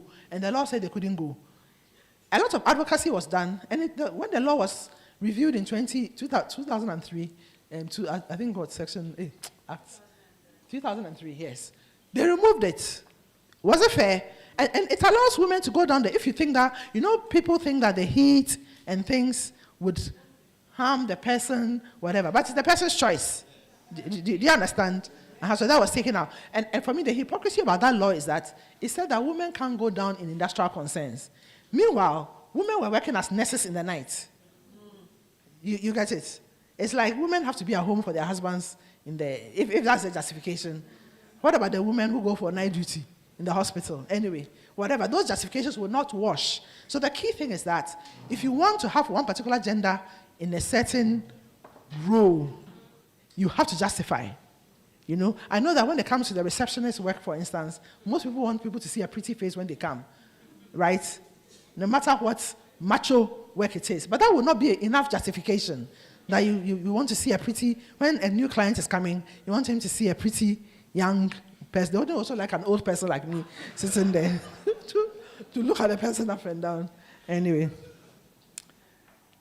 So that's the exception when it comes to security services. So the law recognizes their peculiarity, etc. Then judiciary is supposed to be monitored by the judicial service. Gender equality in parliament. The gender equality in parliament, the provisions now deals with the people who are in parliament, not how they get there. Do you understand? So it talks about appointments to positions and committees of parliament is to be observed under the speaker and leadership of parliament. And then they shall require accountability by MDAs.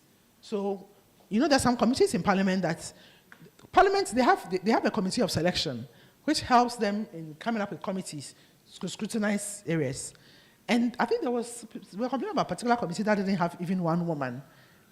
And they'll tell you that the women in parliament are not that many. There are 40 women, and they have to share them amongst the committees. But at least there should be a woman represented in every committee in parliament. That's what they're supposed to do. And then the clerk is supposed to make sure that the parliamentary service too is properly done.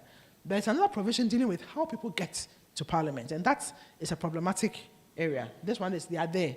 Make sure there's this thing. Then gender responsive budgeting. This is to be seen to by the Ministry of Finance. This is Assembly Common Fund Administrator.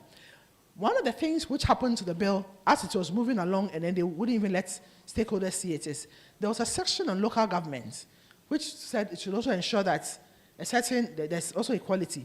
That has been taken out of the bill, which I don't understand why it should be taken. Because it's a very, as I said, the local government area is a learning place for women. So we'll have to interrogate why that particular clause. I'll look for the particular clause, how it used to look like, and why it was taken out. I'm sure the argument is that, there's a local governance act, and that's to deal with its own issues. But I think that we need to make sure that it's there. So the fourth schedule has some strategies, guidelines on strategies for achieving gender equality. So for the public service, it says that reserve a specified number of seats for women, appointments to managerial or decision-making shall be gender balanced, public service commission to maintain. But do you know why we don't have women higher up in many institutions? What is one of the causes? A gender-based issue. What is it? There's one thing which women can even get employed, but how they will move up is another sunny. What is it? Great, sexual harassment in the workplace. When it comes to promotions, if you don't sleep with me, I'll make sure you don't get promoted. So some of these things all work within the workplace.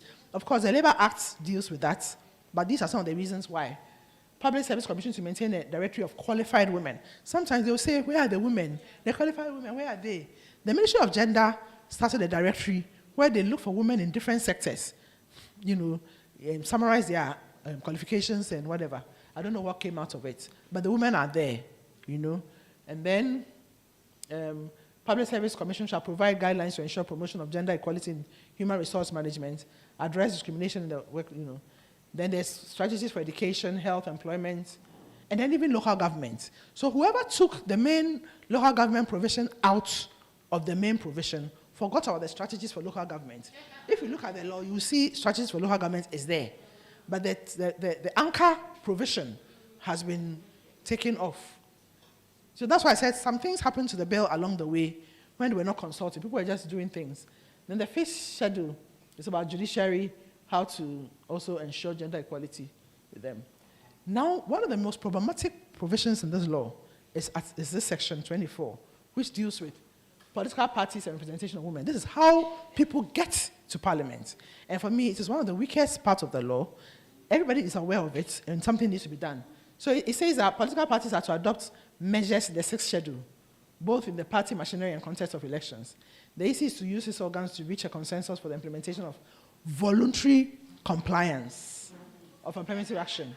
And then it says that they say compliance is voluntary because political parties are voluntary organizations. I mean, this is the justification which is given. Every country that has made a difference, like Sierra Leone and the rest, they have to be specific.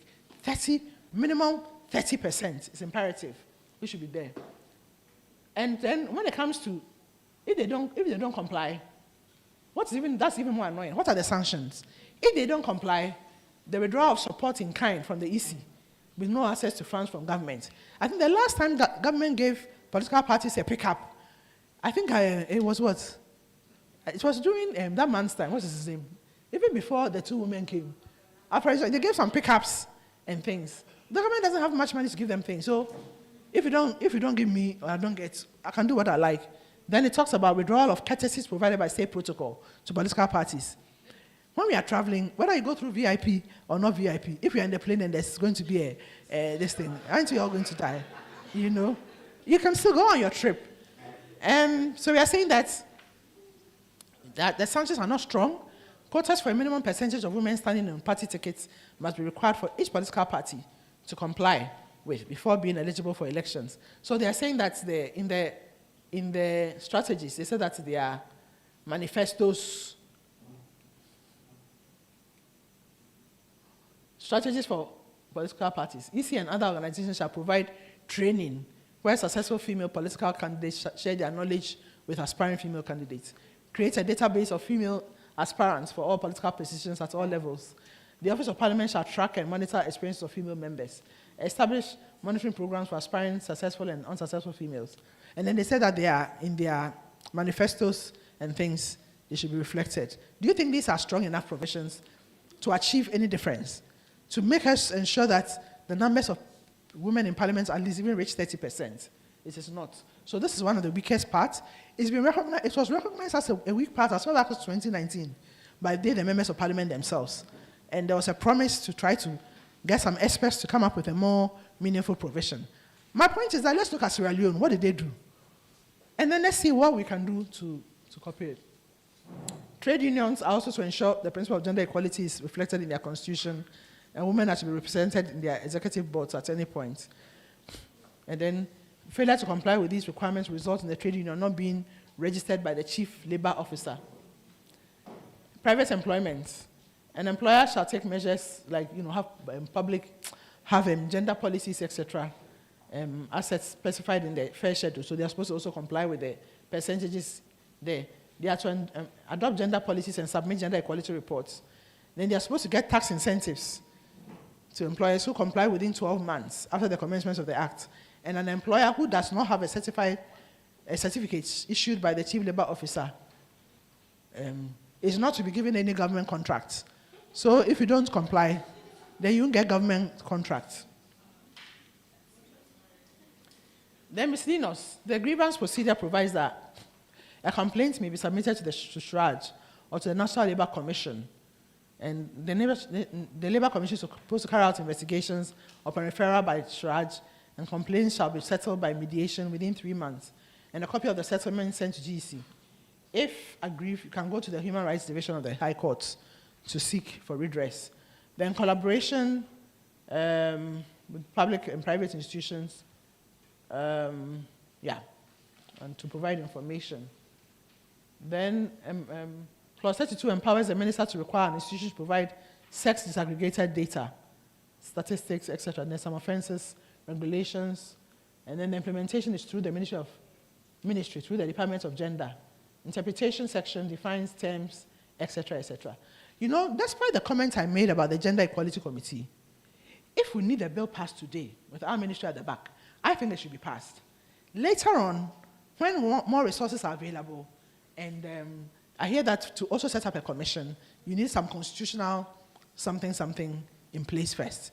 So there's nothing wrong if the bill goes as it is with our Gender Equality Committee at our ministry. They themselves will be able to assess the level of work. Let's see how this... And then later, no law is cast in stone. Amendments can come in later to strengthen the law, basically. Yeah. So this is a very quick overview of the provisions of the bill. Please, have you received it in your... Hello? Do you have copies? People say they haven't received it. Have you sent it to their emails? They say they've not received it. Email or WhatsApp, because we're going to do an exercise. Please, any feedback, any questions, any clarification? Everything. They'll get after snack break anyways. So any question, any clarification, when you get the text, then you can read it for yourself and fill in the gaps with what I just gave you, a very quick overview. What do you think? Do you think it's a good law which will make a change? It needs more. It needs more to be added. There's some pepper. It's like you've done the soup. You can't taste the pepper in it. Do you see?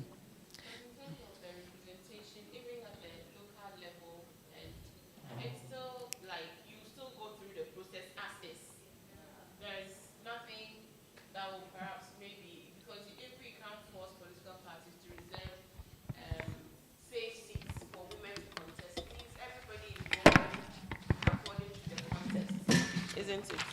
So I am not seeing how this is going to increase the numbers in Parliament in the nearest future. Certainly not 2024. Yeah, definitely the Section 24 will not do much. It's a very weak provision. We need more imperative language.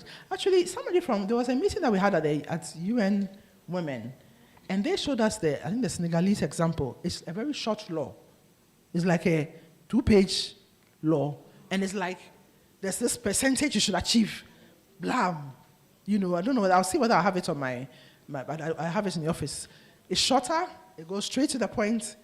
Everybody, every institution, this is what you should achieve by this time. 30. It starts off with 30%. Okay? With room for this thing. Ours is very wordy. Very, very wordy. And, pardon me. Well, the schedule at the back is supposed to be the guide. It's like you have to relate that first schedule to everything. But the schedule itself is a bit of a problematic, yeah. So this is at the breakfast meeting held at Alisa last week. Like it was a down, at the breakfast meeting held at Alisa last week. Like it was a down, it's like throwing water at the whole thing. So they want us to write a strongly worded. But we have to be also very careful because it's the same people we have to go and negotiate with. If they close the doorway, you can't have access to them. So people on the platform are waiting for our strongly worded feedback. Incidentally, I mean, we have started something, but when we went with CDD to Parliament on Thursday, and we realized that both the men and the women, at least within the gender committee, were all in agreement that they cannot work on this bill alone. They need stakeholder input. If it's under the spirit of urgency, they will not get that stakeholder input. You know, normally, in a normal bill, after the first reading, the bill is referred to a committee. The committee will publish in the newspapers. Anybody who has any comments, bring it. If you bring it, when they start their meeting, when they're going to do the line-by-line consultations and whatever, before they write a report back to Parliament, then they get a chance to listen to what you have to say. And sometimes it is what we say is reflected in the reports that they present to Parliament for the second reading of the bill.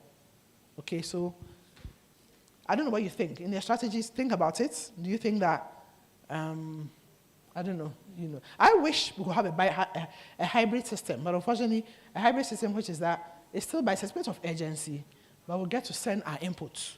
We can streamline our inputs, provide technical support for them, and help review the bill. We are in the process of setting up also a CSO sort of initiated technical committee where we can work with them on the bill to make it, and then even do research from other countries and share it with them so they can come up with something workable.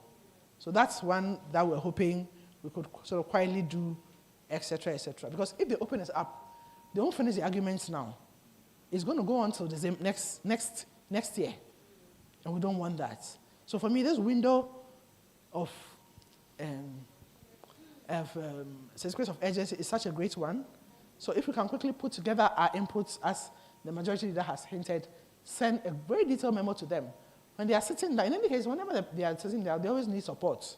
So if you support them, they will allow you to sit down with them to talk, and then we'll see that happen. So those are the things that we would like to listen to what your views are.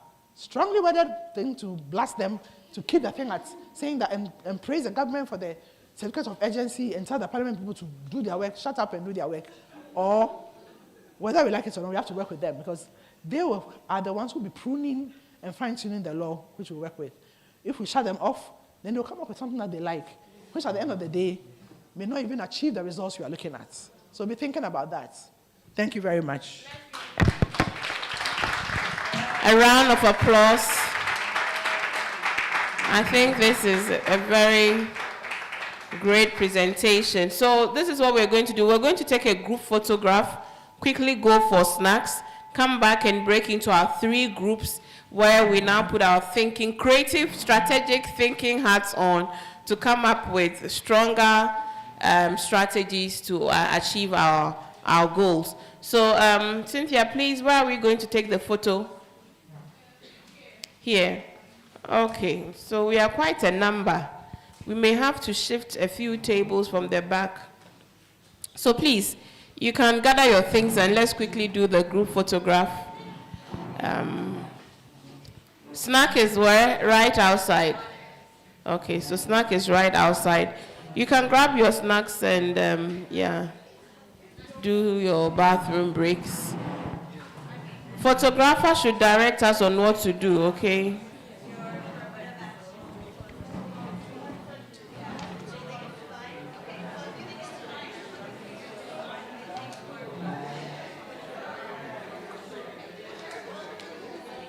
So we have just 15 minutes. We have just 15 minutes. I'm sorry, can I give you a bit of pressure, please? I beg your pardon. Let's move. You can continue the conversations during snack.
Right. I'm sure we've all had something to bite on. Because we have to do the group work in here, I want to suggest, 3 groups.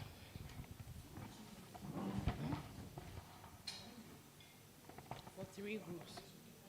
3. So this is, so those in the inner perimeter, you can just turn your chairs to face. So group 1, group 2, and then group 3. Do you see it? So those are the back, and a few of you here.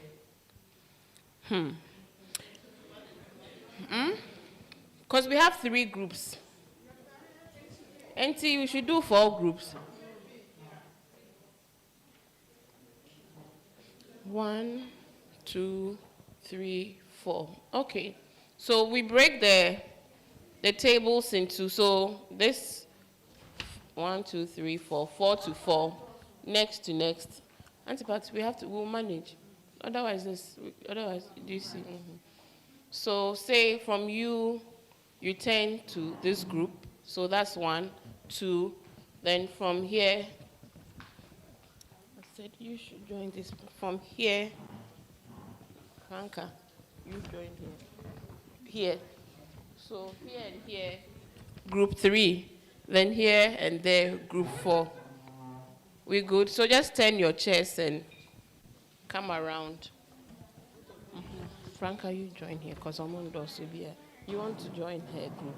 Why? Why do you want to join her group? No, I need to dilute the violence. It will be too potent in one group. So, right. So let's just move around. So each group would have to figure out their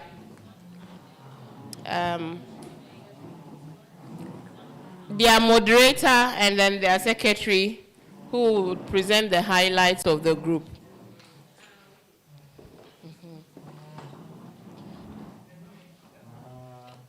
Sorry, we just need to manage, yes.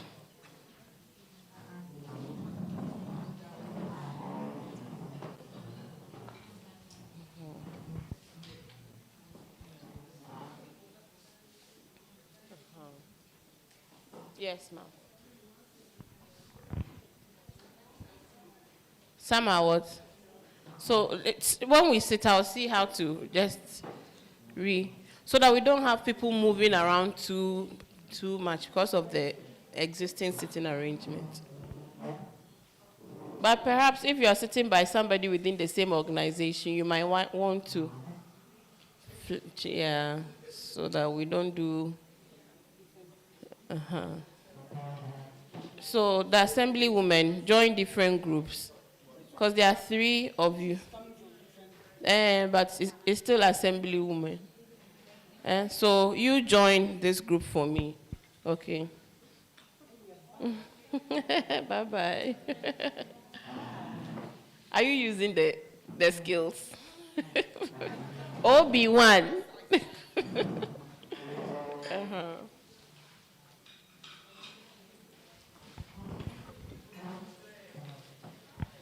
Can we? So I will see which other groups to join.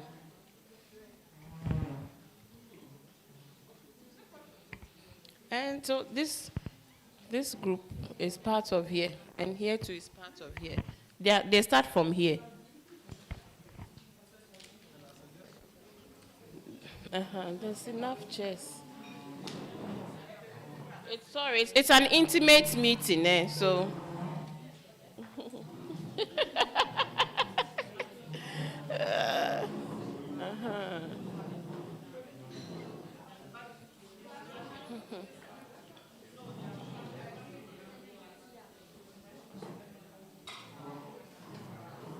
Auntie Sheila, what are the questions?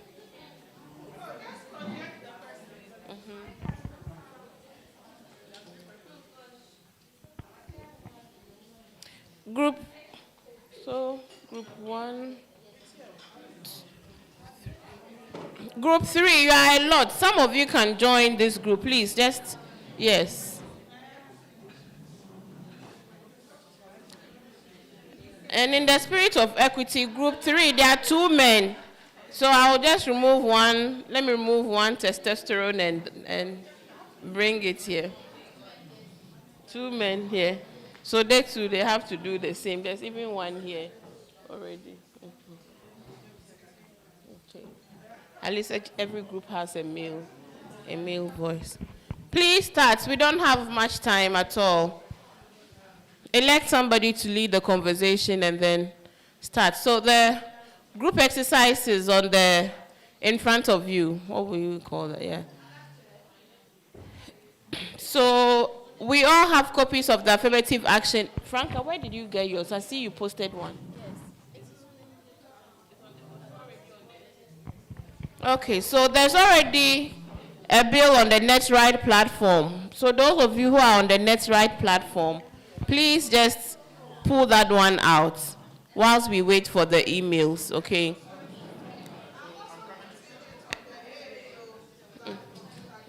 What also on there? So the questions we want to explore: what is the objective of the bill? Outline specific clauses in the bill you would find to be of interest or problematic from your perspective and justify why. What strategies would you suggest? So here I want Auntie Sheila to tell us when we say problematic or of interest from our perspective, or our assumption of how the lawmakers would take it.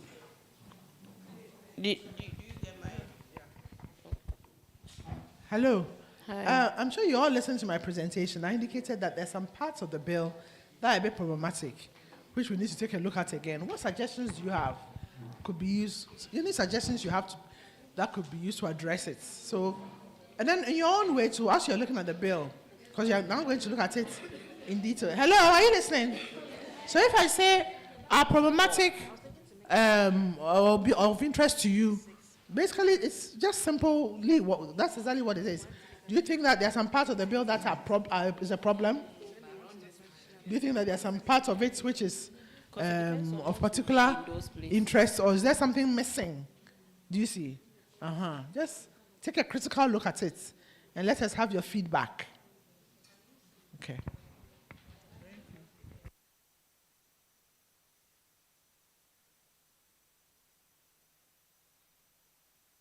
Sorry. You know that the bill is very big, okay? So what's the most efficient way of doing it is to share the sections. So it's 36 and they are 4, so maybe first. 4 times what to give you 36? No, 4/8 is 32. 4/9. Okay, so there are 36 sections in the bill. So I'm thinking group 1 would do from 1 to 9. Group 2, you do from 10 to 18. Group 3, you do from 19 to, in my math, 27, thank you. Yes, and then this is group 1. So you do the first 9. Okay, so you look at the first 9 clauses. Group 1. Group 3, group 4. Okay, please hurry, okay. So group 1, clause 1 to clause 9. Group 2, you do from clause 10 to 18. Group 3, you do from 19 to 27. And then please, you do from 28 to 36. Please, are we okay? And please refer to the schedule. So for group 1 like this, there'll be reference to the first schedule. So when you see that section, you go and refer to the schedule under your section. Please, are we okay? Please, should I go over again? Group 1, you're doing from clause 1 to 9. Those are the only clauses you are looking at. So you look at it. So forget objective of the bill.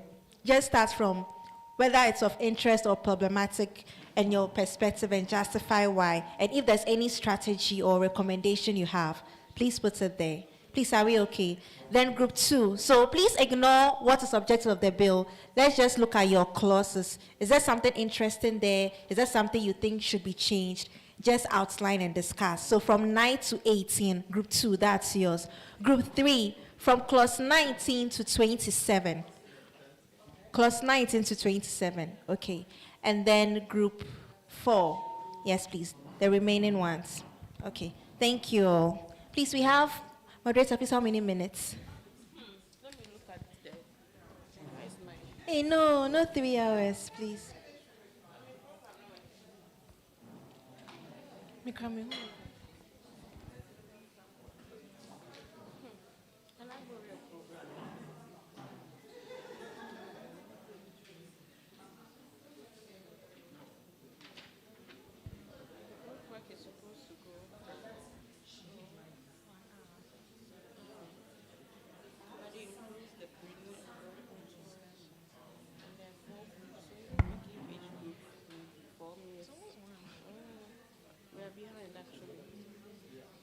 So let's do 30 minutes, okay? So that we can have the plenary by, sorry. Did you say something, Baba? So 30 minutes and the time is? So 1:05. 1:05. So we end at 1:05.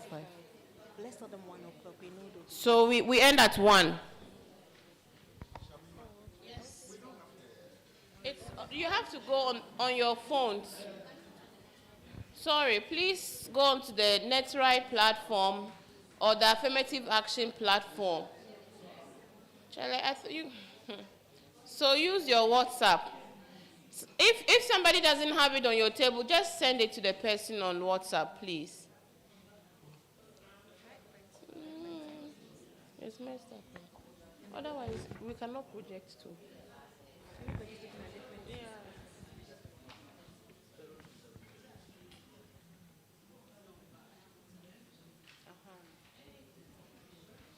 Yes. Pardon?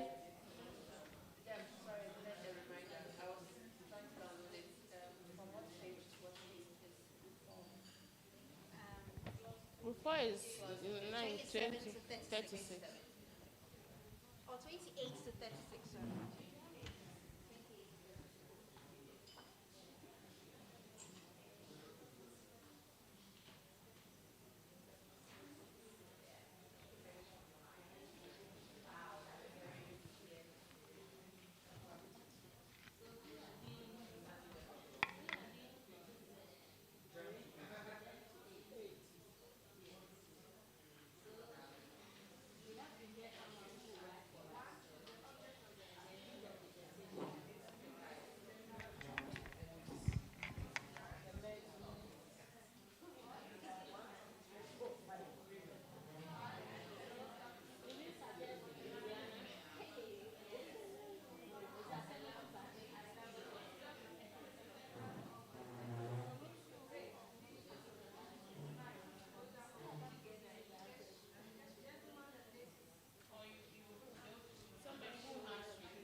After we delete it.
Group 2 is in the comfortable lead.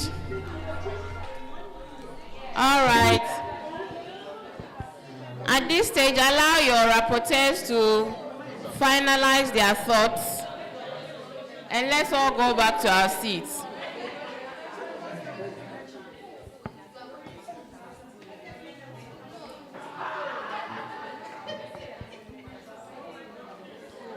I can see those who were asking for extra paper during exams period.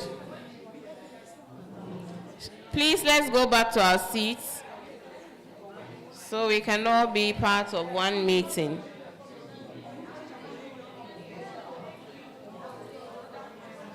Let's give ourselves a round of applause.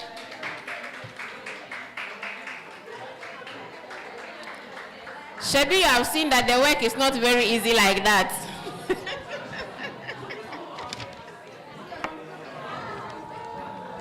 This advocacy work, pass the Affirmative Action Bill. We have to create the bill. We have to create the bill. So please, let's take our seats and welcome the rapporteur for Group 2.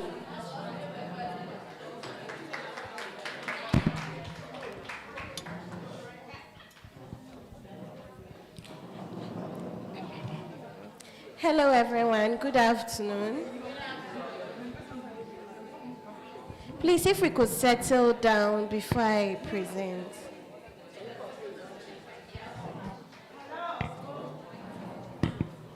Okay, so my name is Juliana, and I'm representing Group 2. I'm here with Franca. Okay, so our group worked on the clauses from 10 to 18. Basically, ours was more on the administrative aspects. So looking at the clause 10, which is establishment of a subcommittee, our group felt that we needed to make reference to clause 5, which is on the setup of the committee. And we are of the view that while setting up the committee for short term is okay, we will be envisaging for a long-term goal the setup of a commission, because we believe a commission has more autonomy and will be more independent so that they can achieve the stated goals. Then we also looked at clause 12, which was on ministerial directives. For that one, we were not very comfortable with the language. We felt the language was a bit too strong and puts too much autonomy or gives too much autonomy to the minister, yes. Like, for instance, the committee shall comply, but then we wish it to be more of a collaborative work with our long-term vision, the commission, if it should work out, yeah. Then we also looked at the clause on governance and decision-making in the public service. We felt the language there was generic. It doesn't really, it doesn't give clarity and specificity, because, for instance, if you talk about a quota for women, if they can be specific, maybe by this year 30%, yes, we want more clarity on that. And then we also think that for a public institution, there should be sanctions placed if the various sectors or ministries are unable to meet the targets they set for themselves. If not, then we'll keep going round and round and we don't really achieve our target. Then, and also to make things transparent, we feel if the various sectors do their baseline data on the gender parity within their institutions and the gaps in there, it should be published so that we know and how they are working towards achieving the parities and the strategies. Yes, I think that was it for us. Thank you.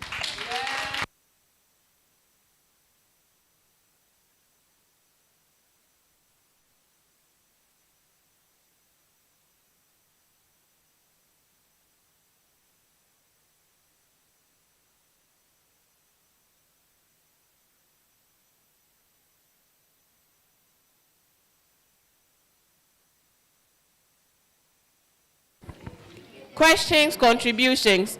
Oh, no, you're coming for group 3 or something. Questions, contributions. Okay, group 3. 4, yes. Come. Let's welcome group 4 with a round of applause.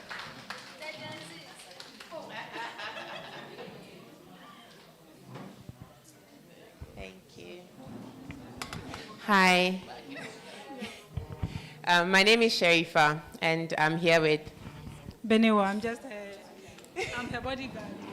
Okay, so we were supposed to start from clause 28, but it didn't make sense for us to start in the middle of a chapter, so we started from 26, which is private sector.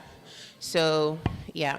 Generally, our comments were that the text is very wordy and extremely vague, and I'm using the word extremely in the nicest way possible. So there's the ambiguity that's present in the document. There's also no social accountability mechanisms that have been placed within the document as well. We tried as much as possible not to nitpick on the individual clauses, so I'll just go straight forward. So for clause 1, generally for the whole private sector section, we think that the tax exemption, which is the main incentive to get private sectors on board, is not enough. Because some of these private sector operators are rich, and if they decide not to take up these policies or implement these policies, they don't mind letting go of the tax incentives, because if they're already importing in essentials, they are still going to make their money. So it's not a win-win situation if you ask them. It's more like we are begging them, but then they decide whether or not they'll take up the exemption. So we think it's not enough. There are sanctions that have been outlined later in this document, which I'll come back to it, but this was one of the key comments. We think it's also important to include the definition of what they mean by progressive gender equality. There is a glossary at the end which defines everything except what they mean by progressive gender equality, and we think it's important that we do not miss out on that definition. Yes, so there's also a part where, now this is us nitpicking now. It reads, an employer in the private sector shall take measures to ensure progressive gender equality of employers within a period specified in the first schedule. First of all, how will this be done? It's not clearly stated. And if it's not clearly stated, monitoring and evaluation becomes questionable, and there's a lot of work in the future if we want to measure this. Also there's a reference to the first schedule. Considering the fact that we are already delayed in terms of timelines, where are we starting from? Are we starting from 20% in this year? Are we starting somewhere else? So there has to be that clarity also. Yeah, so I've made this one. Sorry, I have a lot of yellow stickers. So there's also a thing about reviewing, an employer shall have a gender policy with provisions for the maintenance of the quota in the subsection I just read, and shall be reviewed every 4 years. We think 4 years is too long. And 4 years is long enough to actually undo all the hard work that we've put into place. And if we are just about to start rolling out an affirmative action plan, we need to keep a close eye on how it's being run. In the future, we can decide to be auditing in 4 years. In baby stages, 4 years is too long. If there's a problem brewing in and you're waiting for 4 years to audit it or to have a look at it, by the time 4 years will get there, then you've gone back to square one. So we think it's too long. However, there's also concern that if we do it yearly, there might be a lot of pressure on the committee. So the suggestion we made was that we can have an engagement with the trade unions where we do a review annually. If we want to have an auditing of individual private sector partners or private businesses owners, that can stretch within a period of 4 years. But we can look at the more statutory bodies and review them or audit them per year to see within your trade union, how many organizations or how many private companies do you have? How are they doing in terms of implementing this policy? What are the best ways forward, and how might we be able to support you? Not us, but you know. Right. So in terms of also on that same point, there's also a thing about submitting to the committee to review, and the question is why. We can have district level or regional level committees or extensions of that committees. I like the suggestion made by Group 3 about long-term, Group 2. Sorry, Group 2 about long-term having a commission rather than a committee. My assumption is that if you're having a commission, then there's more capacity, there's more hands on deck. And if there's more hands on deck, it means things can actually move and there will be less pressure on the smaller committee. So if we look at the gender report, there is also a question of feasibility. An employer shall submit an annual report on gender equality to the committee. Let's be serious. It's how feasible is this request that we are giving private sector owners. First of all, they are private sector. We can't legally hold them to giving us reports. So we have to be more strategic in this regard. So the suggestion is also for labor associations or trade unions to work together and submit these reports on behalf of the individual organizations, which might include small-scale business owners. The con to this is that it might not necessarily reflect each and every partner within the trade union, but it is definitely something we can build on towards the future. Yes. It requires that trade unions within organizations shall include information on gender equality, but then the question is, what kind of information are we asking these trade unions to give us? Will there be a separate document that will detail the kind of information or the kind of feedback or data that we'll be collecting from these organizations? That if there will be an extended document, then it has to be already mentioned here. So whoever is looking through this policy knows that this is linked to this policy, and it makes understanding and navigation easier. Wow, I have a lot of yellows. Yes. We also have questions about victimization. Clauses that protects against victimization is also missing in this part. So maybe I'll skip that, but I think we can have a look at it and we'll figure it out. That's on clause 3, 28, clause 28.3. So I've already spoken about the incentives, but then we might also want to look also at the repercussion that has been listed. And right now I'm skipping through because I feel I'm talking too much. There's one big thing about inclusion, demographic inclusion, especially for businesses or private sector operators who are in hard-to-reach regions where gender issues are actually at its peak. So we're talking about sexual harassment, we're talking about paying women less and all of that. In hard-to-reach regions, we are not able to really monitor that. So this whole policy does not really talk about this kind of demographic inclusion as well. And then finally, the complaint, when we look at the grievance procedure, it takes 3 months. It's currently offering that the complaint shall be settled by mediation within 3 months. We think 3 months is too much. If the case of sexual harassment, 3 months is enough to do too much damage, so that has to be reviewed. Collaboration with public and private sectors. The language there is also very vague. It says that ministry may, and we think that the word may is like, if you want, do it. If you want, don't do it. But that's not the end result we are looking at. So we think the language needs to be more active rather than passive. No, there's a last one. I'm on the last one, very last one. Okay. Oh, I think I've already mentioned this as well. So finally, I think we discussed a thing about monitoring and evaluation, and also in what ways might we be able to hold government representatives accountable for this. And earlier today, I think Shamima mentioned the thing about political will and strategic political will. It's important that if you're reaching out to ministries and they're sending in like representatives should be there to listen, not necessarily just be present to tick a box or to just mark attendance. That is one of the things that's also lacking in this policy.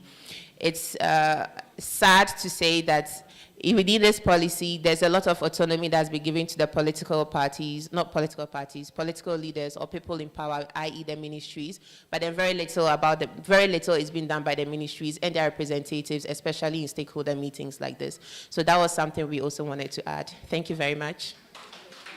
And funding for Shraj as well, as they are the main implementing bodies. Another round of applause. Group 4 gave us an entirely new affirmative action bill. That was brilliant. Thank you very much. Yes, Auntie Patricia. So please, for all the groups, kindly send and give us the reports. So those that did it longhand and those that Did it computer? Sorry, please send the reports. Agnes, please, we'll give you an email to send to. Very well. Those that wrote it, you can give it to the secretary. Okay. Group 3 and 1. 3. Okay. Let's give them a round of applause. Hey! Easy.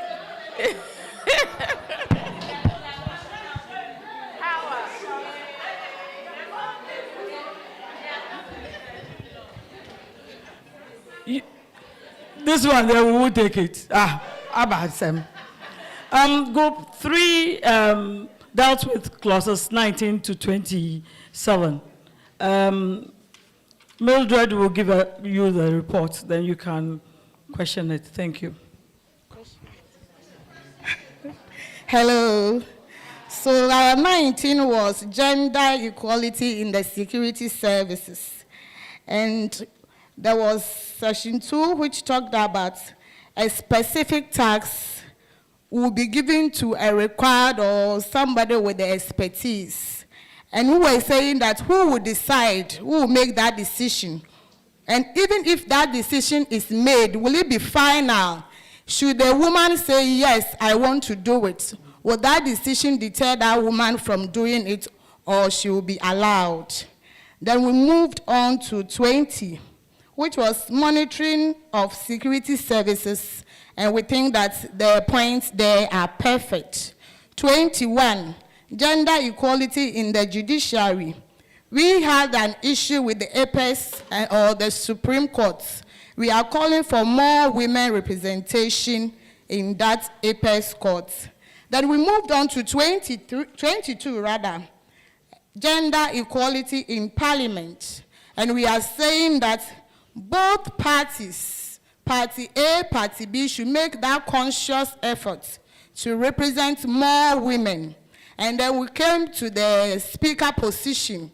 It shouldn't always be a man affair, but a woman should be projected. And both parties, as we have already established, should give the women in the House a chance to lead. We are not calling for the vice speaker position. We need to be up there. Then we came, and it should be rotational also. We alternate. If 4 years is for a man, another 4 years, a woman must by all means be given the opportunity. Then 23 was gender responsive budgeting. And a portion 4 read, Parliament shall ensure allocation of funding and demand accountability in its utilization. And we said the Parliament is giving that fund to who? They should state it. Is it to the gender ministry? Is to which sector? And how much are they even allocating? It should be stated. And we said that there should be decentralization of the DV funds, information flow on all other funds concerning gender, so that we can assess and make good use of it. We move to 24, political parties, and then the representation of women. And we are demanding the 50-50 quota. Before any political party can file with the EC, there should be a greater requirement that there should be more women, 50-50 at most, or at least 50-50 percentage, so that before you be accepted to register, you meet those targets and then we will see more women up there. Then we came to 25, gender equality in the trade unions. And we are saying that the language there has changed. It's now General Council, so we should take notes and then make the changes. 25, gender equality in trade unions. Then we said gender equality in general, in all aspects of the trade unions should also be paramount. For our 26 and 27, we think the points there are okay, so we didn't make any changes. Thank you so much.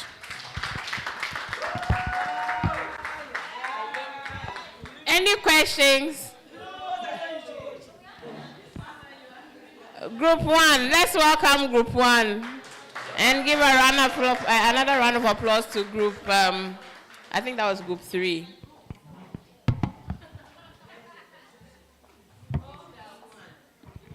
Thank you very much. So for Group 1, we were looking at clauses 1 to 9. So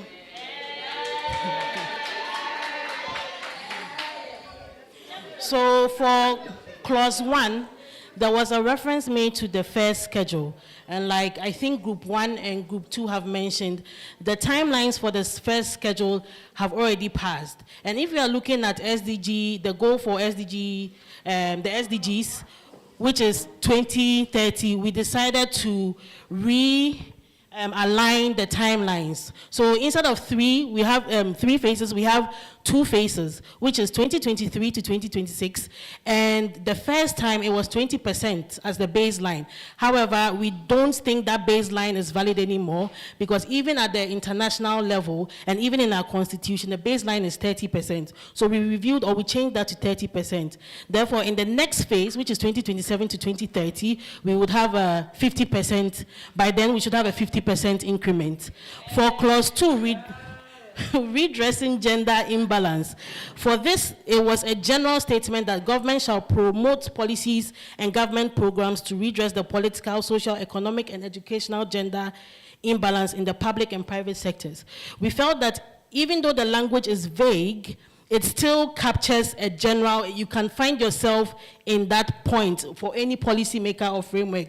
However, we feel that we needed to add the following approaches or strategies. So in the framework, it should be added that we are looking at the following approaches, which is participation at all levels, promoting women at all levels, because sometimes you know that even in participation, there are no incentives to promote women, and also protection, especially with politics and how, there's a lot of harassment around that area. So these 3 strategies should definitely be put in redressing gender imbalance as approaches, and these strategies should also be captured in the schedule, whether they should find a schedule to put, whether it's in schedule 1, 2, 3, or we can make our own schedule. Also, they should be put there in the definitions. What do we mean by participation? What do we mean by promotion? What do we mean by protection?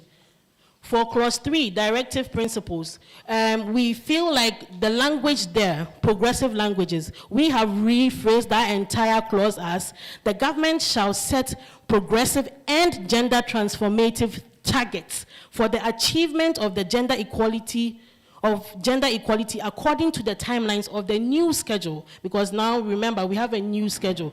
So this should be rewritten like this to capture the fact that we are working with timelines and targets. In the first one, there were no just targets. You just put it out there broad. They can tell you they will do it whenever they want. So according to the timelines set in the schedule. International obligations, that is for clause 4. 2 frameworks we need to add are ECOWAS Supplementary Act on Gender Equality and the roadmap, and the Ghana National Action Plan on 1325. We've mentioned so many things about security. However, we forget that Ghana is actually implementing the 2nd National Action Plan on 1325, and that is not even captured as one of the frameworks in Schedule 2. So these 2 frameworks should definitely be added to Schedule 2. Thank you. And international obligations. For clause 5 to clause 7, like we've already established, the committee, our first comment was that it should be reviewed to be a commission, because A commission is better for continuity, and also it is better to reduce political interferences. And therefore, if we are looking at Clause 6, which is the functions of the committee, it should be reviewed in accordance to a commission. If you are looking at Clause 7, tenure of office of members, it should be in line with commission standards. If we are looking at Clause 8, meetings of the committee, of the committee within the establishment, if it is now a commission or if it is to be reviewed to be a commission, the commission would therefore make their own recommendations to Parliament or whoever for the day-to-day runnings of the commission. Basically, you are giving us your work plan. Great. And Clause 9, disclosure of interest with the establishment of disclosure of interest, sorry, that's the heading. So with the establishment of the commission, the disclosure of interest should be in accordance with the standards of the commission. Thank you very much. Last but certainly not the least, let's give Group 1 a resounding round of applause. Beautifully done, beautifully done. That's our rapporteur there. You can hand it over to her. You've done half of her work. Please send her an invoice for a quarter of the remuneration. Wow, I think these are brilliant inputs that we have made so far. And Auntie Sheila's representative is still here, so I'm sure she's available to. Oh, okay. Coordinator, I didn't get the name, and I didn't know that you were the coordinator. Forgive me, my bad. Coordinator Becky Ahaji. So I don't know, I saw you taking copious amounts of notes. So perhaps you want to also give us your observations of our observations. Okay. Hi everyone, please let's clap for ourselves. You guys did so great. I think at this point everybody is a learned colleague now. You're all lawyers by this time. Okay, so I just have a few comments. So I'll start with Group 2. Okay, so very, very brilliant submissions. So like Auntie Sheila said, now the bill is under a certificate of urgency. What that means is we just have 3 months. So the reason why we're having this consultation, all your feedback, we are going to actually put them together. When we meet with the committee, we are going to table your comments. So just, I want you to know that this is very important. Okay, so your feedback is very important. I just wanted to add that everybody keeps saying, the law is vague and all, but I don't know if you guys checked the schedules at the back. You know, you have to check the schedules at the back. The thing is, when you're asking for affirmative action, well, to be fair, there are lots of updates we need to do, but always read it in cognizance of the schedule at the back. That's why I like what Group 1 did. They saw that, okay, the schedule is far big, but you said 2023. 2023 is almost over, so why don't we start from 2024? Just thinking, because 2023 is almost over. If the bill will be passed, it will be next year. So we'll start from 2024. That's one thing. And then some people too kept referring to it as a policy. It's not a policy, it's a law. Okay. So policies come from the executive, laws come from Parliament. And so another thing is, I know there was a lot of questions about administrative rule. So the thing is, usually what you see is you have a law, then you have what we call an LI. So the plan is that when this law is passed, more importantly, we want the law to be passed. Then after, the ministry will come with an LI. That will show how the reports to capture the baseline data you're worried about, how to capture this. The ministry will come up with an LI. That will show how the reporting will be done, whether it's a private. Our concerns, our comments, and the highlight of the key issues that we heard from Madam Sheila promote this morning. What we want to do now is to distill the strategies for advocacy. I want to start off by asking what are the threats, you know, brainstorm, what do we perceive to be some of the threats that might mitigate against us proceeding through this short window of opportunity that we have? Yes, please. Is there a flip chart marker to capture these ones? Angie, yes, somebody should. Yes, please. What do we perceive might be some of the threats that might hinder our smooth sail towards our final destination of an AA bill as amended?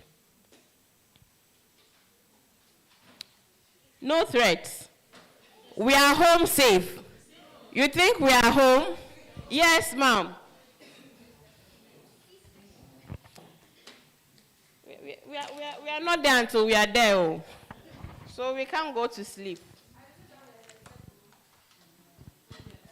Yes.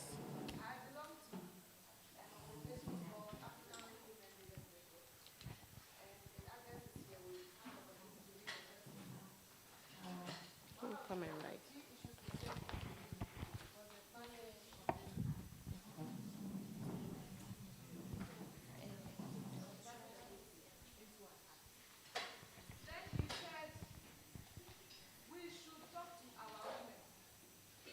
I'm coming. Who wrote that one? Your handwriting is nice, so help us with the writing.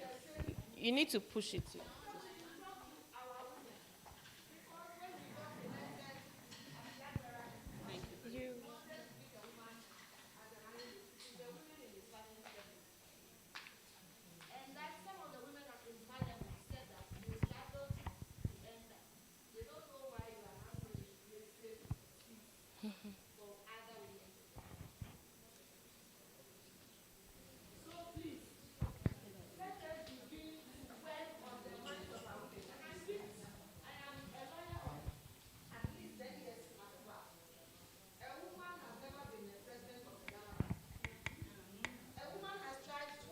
And she failed on the basis of the fact that she is too headmistress.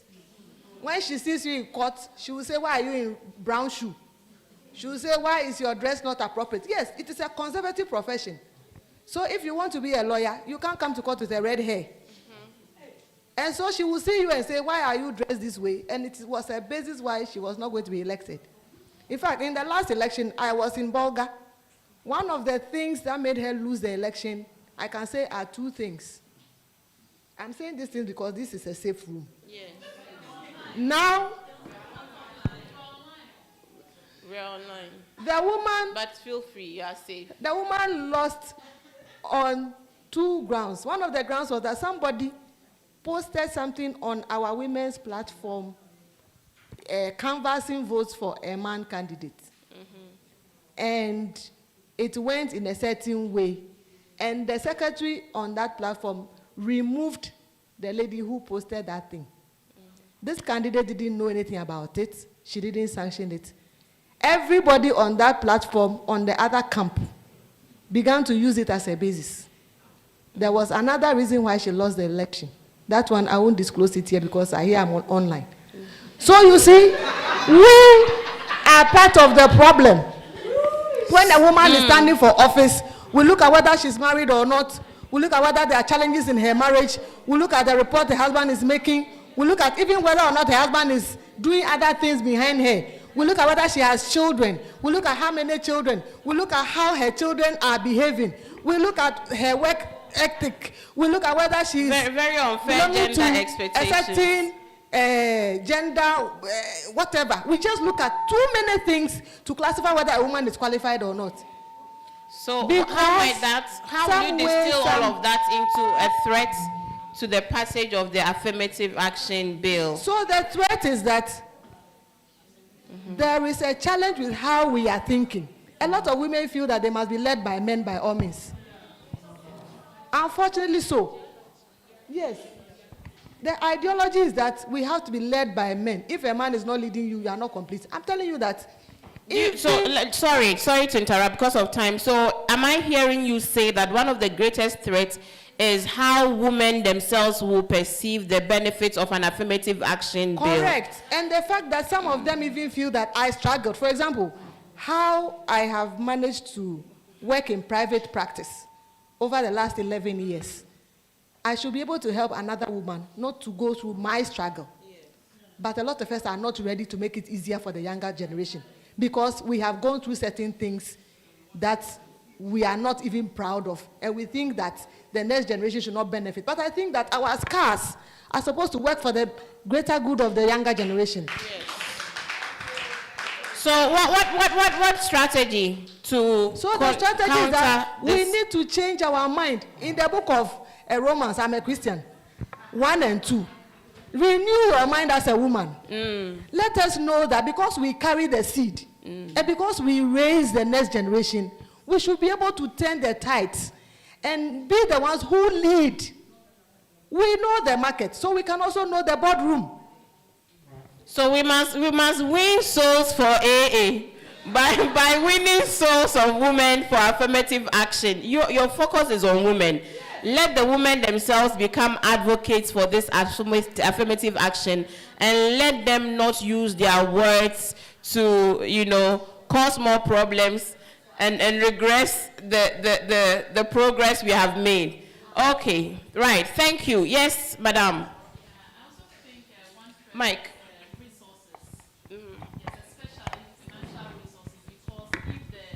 Bill is finally passed into law, we need to educate the general public about it. So how then do we do it? I would suggest that we decentralize it. All CSOs working in this space get a copy of the law, and they will have a monitoring strategy to track what they are doing, because some of the CSOs do community engagement. So this will be a direct something on the community. So one, let's look for resources. Two, let's do serious Only advocacy. The law hasn't been passed yet. That is if it is passed. So you suspect that we may need resources to really operationalize it. But before then, what are some of the threats that might prevent us from getting this passed? For me, I think the patriarchy will still be there. Where? Within which quarter specifically? Because it's Parliament. With Parliament, because one, we might be removing some of the men from where they are, their comfortable seats. Let me just put it that way. Because if I am there, you are coming to remove me, then I have to fight you, because that's where I get my daily bread. So we really have to work on their psyche, get them understand and support us. Then maybe willingly they can vacate the seats for us to proceed from where they have actually stopped. So how do we marry that with this counter argument? We've always been saying that no, affirmative action or gender equality is not about taking power from men. It's actually taking some power from men. Exactly. If we want to, we are talking about equality. We are talking about equality. So if we are having like 14.something%, that is not equal at all. So definitely for us to achieve that equality, then somebody must leave for another person to occupy that. That is the only way we can get the equality we are preaching. So towards the next couple of weeks, a huge chunk of our advocacy must target our MPs. That's what you're saying. Because they are supposed, not only the gender committee, but the entirety of Parliament, our MPs, our husbands, exactly, even the local governors. Like our sisters are going into the election. I think even though we have few weeks to go, we can still do something about it so that we get more of the women being elected into the local government. Right. Thank you so very much. A round of applause. Thank you very much. My name is Bernice. I'm also a member of the coalition AAB Bill. I just wanted to add, she mentioned educating our women at the grassroots level, and I think it is still critical that we do that on the bill. Just last week, 2 weeks ago, there was a training for focal persons on the AA bill at the various regions. And I think that it is important that women are really conversant with the bill, and then we can champion the issues on the bill at the district and then community level. So I think it is critical that we do that as one of the strategies. And then secondly, we know that there is an issue in terms of the bill, Speaker not wanting it to look like he's being pushed to have it. And so let's be very strategic in terms of reacting to that. Because for me, much as it is in the public domain, we might be tempted to say certain things that might create some challenges for us. For now, it is in Parliament, and for me, that's a good thing. Yes. And so let's be very strategic in terms of how to react you know, but let's not continue. to alienate the very people who will require to take the decisions. Exactly. Because whatever it is, they have the majority power, isn't it? And all they need is to go and hold a community forum and say that even all the women who attended this forum are not in support of an affirmative action bill. So yes, we need to continue the targeting. Is there no male voice? Yes. I'll hear for she's. Yes, so yes, you after. As much as we are pushing this bill, I've heard a lot of people talk. My little problem or suggestion is, like even in this room, you can see the way the women are working, especially even presenting, you see. So it means when we are given the opportunity, we can do best. You are one of them. I just want to ask you a question.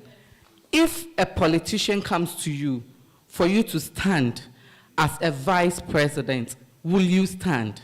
I'll come to you and ask, will you vote for me? And if you say yes, I will stand. No, you see. I will stand if you vote for me. Yes. Hello. You know the reason why I'm asking this? See, before you come to ask me whether I would vote for you, you have to accept that position for me to see you there. But I think some years back, Wodaf had a project called We Know Politics. And in that project, we realized that we went around seeking women to take positions, and most of them, including somebody, when I mentioned it, you'll be shocked and surprised. So as little as I was asking myself, why, if we are here pushing this and the women themselves are not ready to take that position, then there is a problem. Let's assume that it is now that the awareness is coming out. That is not exactly the full picture. Okay. Because that woman who is not willing to take the position is looking at the issue of all women who have attempted to put themselves up. And they are also looking at the results that have come up. And it's also informing, so we must address both the demand and supply issues, okay? Antibody, do you want to respond to that? I like the energy, yeah. Yes, we are learning and we are identifying the issues.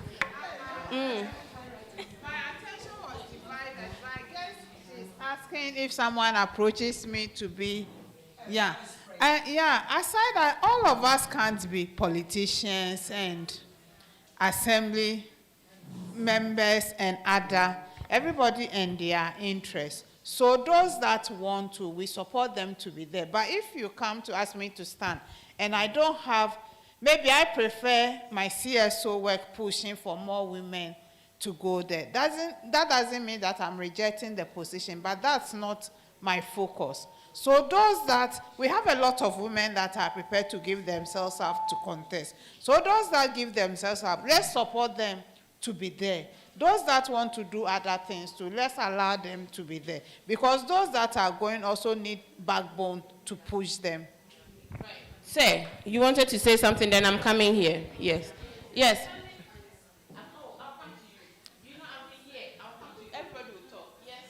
All right, thank you very much. I think advocacy to get men to be part of the push can never be enough. And I think we should continue, or women should continue reassuring men and taking them along so that they know that this is not confrontation, but rather cooperation. But this is help me. How do men feel generally about the affirmative action calls? Those who have understood it, or those who understand it, know that it is for the good of society. But those who are still having the old mentality still think that it is just there's going to be a certain shift and then the power will be moved away from But there will be a shift, won't there? Yes. We are asking for a shift. But what the feeling is that if that shift comes, what happens to them is like more of a coup d'etat. That's the way some men are thinking about it. They join the common floor members like we have been waddling for all this while. Yes. It's not bad to be a common floor member. But you think that we must continue to encourage and engage the men exactly to see value. To see value. Because gender equality is actually an ethical reality, and it's also a practical necessity, isn't it? It is. Right. Thank you very much. I have not taken anyone here, yes. Thank you. So now we hear the bill is in Parliament.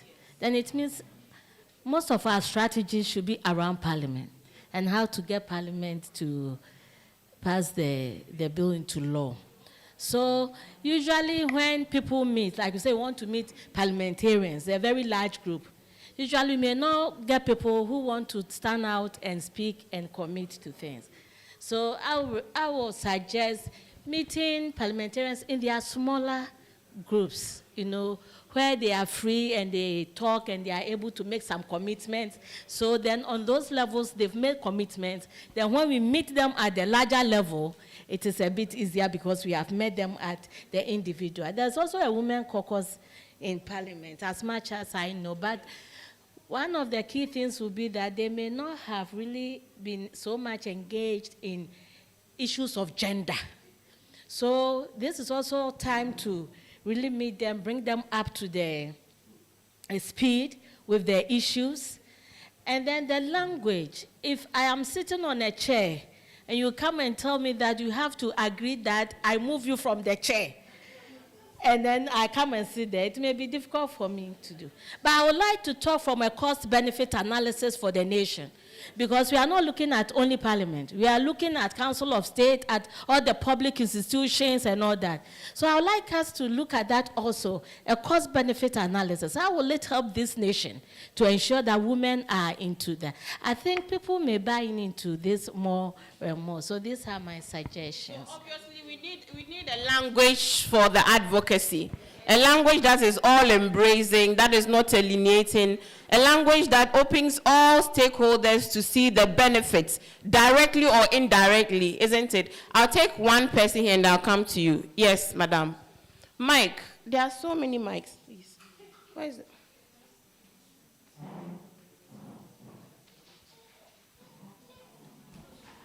Talk, yes. Whilst we wait for...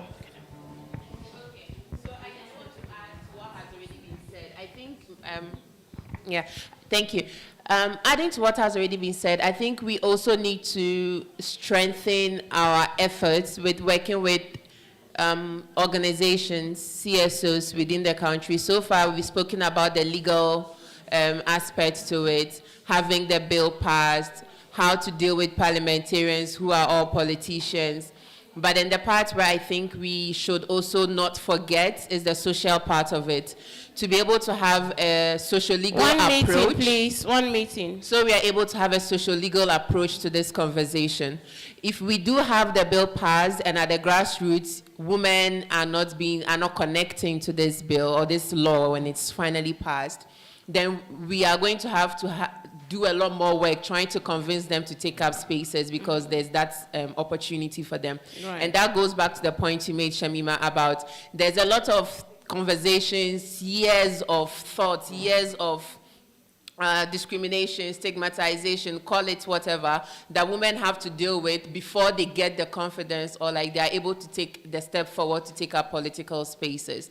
There's also a lot of blacklisting within the political space. How might we be able to break down these constructs through a social legal approach to say, okay, the lawyers are doing the best they can do. Politicians are doing the best they can do. Our champions within the political spheres are doing the best they can do. What can we do at the community level? What can we do at the society level to be able to match up the efforts that we are bringing from the top, the leadership level? So it's not just a top-down approach, but then it's a point where something is happening from the grassroots, something is happening from the top people. So we meet at a level ground. That's what I wanted to add. Thank you. Brilliant, brilliant. Right. Yes, ma'am. So two things, sensitization, advocacy. That's what is emerging. And we cannot, it's not either or. What we have now, we have a 3-month window to ramp up sensitization for those who are not converted and to ramp up advocacy for those who are still middle to take the action we want them to take. Right? Yes, ma'am. Yeah. The challenge of information dissemination. Let's take it back to the simple days. Send your girl child to school. everybody still knows it till now.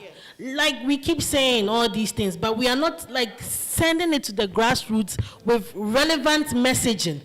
So information dissemination should be as simple as possible so that the average man will understand and buy into it. We are sitting here, if I go outside, sometimes I forget because I work a lot in the CSO development space. But when I ask my own friends or I'm talking and they're like, what did you say? I'm like, oh, I forget. Because we're always in this space, you get clouded and you don't see what is happening around you. But it is those people that we want them to know so that they can help push the agenda. So information dissemination should be sent to the simplest form so that people can buy into it. Thank you. I think from a media perspective, I totally agree with you. And by now, we should be having social media campaigns, TV campaigns, radio campaigns, bringing down the... You are talking about the national benefits. What word did you use? You said it's a cost-benefit analysis, but focusing on the benefits, right? Showing visuals of girls aspiring to be in various kinds of positions, having songs that we can all sing along, which are empowering. So I think that the coalition must look at putting some resources between now and then to create this messaging that we want to see and push them out there. Let us share them. Let us connect with them. What have you? Yes. Hello, yes. Shamima. Becky. Yeah, and you. Oh, you have the mic. Okay, you go ahead. Yes, You I do have the mic. Okay, so Shamima, one thing that I wanted to add on was that our messaging, as I heard somebody say, shouldn't be aggressive. And I support that, especially in the terminologies and the phrases that we use. We are not here to take over. We are saying that the table is big enough for all of us. Give us space. Let us sit at the table and share ideas. So when you start using terms like we are taking over, you said something about, you know, for example, I have power. Even whether I'm a woman or a man, I have power. And somebody wants to take that power away from me. Do you think I'm going to give it up easily? No. I'm not going to give it up easily. So let's our words that we use, the terminologies that we use, let it not look aggressive. Let it not look as if this is a battleground and the stronger one wins, the less stronger. Any suggestions? Yes. So that's what I'm saying, our messaging. So we shouldn't be putting our messages like we are here to take over, it is our time, it is our this thing. Oh, what we are saying is that the table is big enough. We want to sit because at the one table. of our clarion call now is that it's time. The best time to is be now. is now, or It's something now. to be a woman It's is now. It's a certain clarion call we are using. Yes. You're saying it's not good too. No. I think we need to put some real communication and Yes, PR actually, professionals we really in need to a work room. on our communication, because the way we communicate would have an effect on how we bring the men on board. Yes. If the men begin to get a sense, yes, we want to be in the Especially space. men who have daughters. Somebody said about how proud men are when they are talking about the achievements of daughters. You see, When the spouses come in, the enmity come in, let's focus on the daughters and their aspirations and their goals and all the things they can be. And actually, that is a very good point to even start from. If we are targeting the, if we want to target the specific leaders, people in position of authority, one of the things we should be looking at, and you just said it, who are those who have daughters? Who are those who you can use that? Ask yourself, as a man, I have a daughter. If somebody deprives my daughter of this, how will I feel? What does it mean to me? What does it mean for the future of my daughter? When it's close to home, when it hits close to home, we react differently. So when you are targeting these people and bringing them on as allies, and let them begin to understand and begin to sing the song with us, then it makes it so much better. But the long and short is that our messaging should, we need an affirmative action song. Come to think of it, yes. Okay, so let me reframe the conversation so we are making progress. So the preamble is that an affirmative action bill is now in Parliament under a certificate of agency.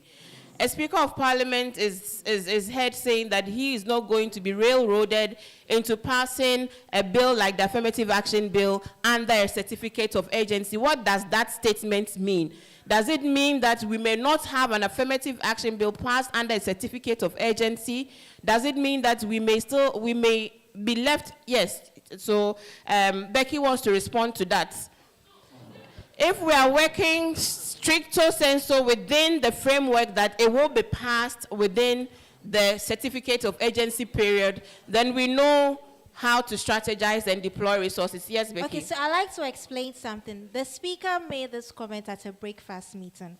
So my understanding, what he said was he doesn't think it should be passed under a certificate of agency because he wants room for stakeholder engagement. Now, what that means is that he wants it to go through the full-length process, not the 3-month period.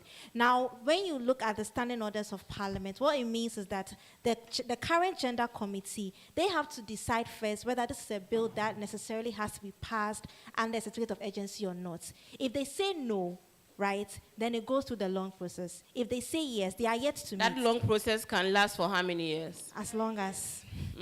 Yes, please. So right now, it is the gender committee that will decide whether this is an urgent bill that should be passed on a certificate of agency or not. After that decision, then they will now deliberate on the bill. So we are just hoping that they will decide that it should be a certificate of agency. Then we'll move on from So our first level of engagement is the gender committee. Which is, we've started engaging them already. We started them from last week. Right, to get them to agree that we'll pass this bill under certificate of agency. But let me just add, is this a safe room? So Yes. one thing we noticed from the meeting we had with them last week was they have a problem with the Ministry of Gender because they felt that the Ministry of Gender, okay, let me not speak about that. Okay. But anyways, we are engaging them. I just wanted to draw your attention to something everybody's saying about information dissemination and how we are a coalition, okay? And it's different organizations that are coming together. Today, we couldn't have had this forum if Netright and WILDAF did not provide the funds for it. So I want to say, under the WVL project. So basically, I'm saying if it is media and you know that you can help us with messaging and all, please come on board with your resources. Because we can come and sit here and talk, but the coalition has no funding from anywhere. You are our members. You might have funding under your project. So you bring your funding to us or you bring your expertise on board and we use that to push the agenda of the coalition, which is to get the bill passed. So if you are into PR and you can help us with the messaging, please come on board with that. If you have funding under your projects, please come on board with that. And that is what we will use to push the bill. Please, are you with me? So please don't, and if it's grassroots sensitization, you have focal persons at your grassroots. We are very ready to train them so that to train you so that you take the information to them at the grassroots. All I'm saying is help us put the work together. Thank you. So we're starting now. Any volunteers to join the committee on messaging? There's an NCC representative here who is volunteering, right? So please, Becky is here. If you have some great skills in storytelling, NCC, National Commission on Civic Education. Okay, yes. Is there a work plan? So there's a question. So now we have a 3-month period. Is there a work plan? What do we hope to achieve within these 3 months? Okay, have we identified our key stakeholders that we are going to engage? There's a suggestion here that we shouldn't do just group engagements. We should identify, individuals within Parliament that we know are sympathetic to the cause, and we must engage them personally and directly, as well as, indirectly, before we, we do the group work, so that at least you know that within the group you have some voices of support.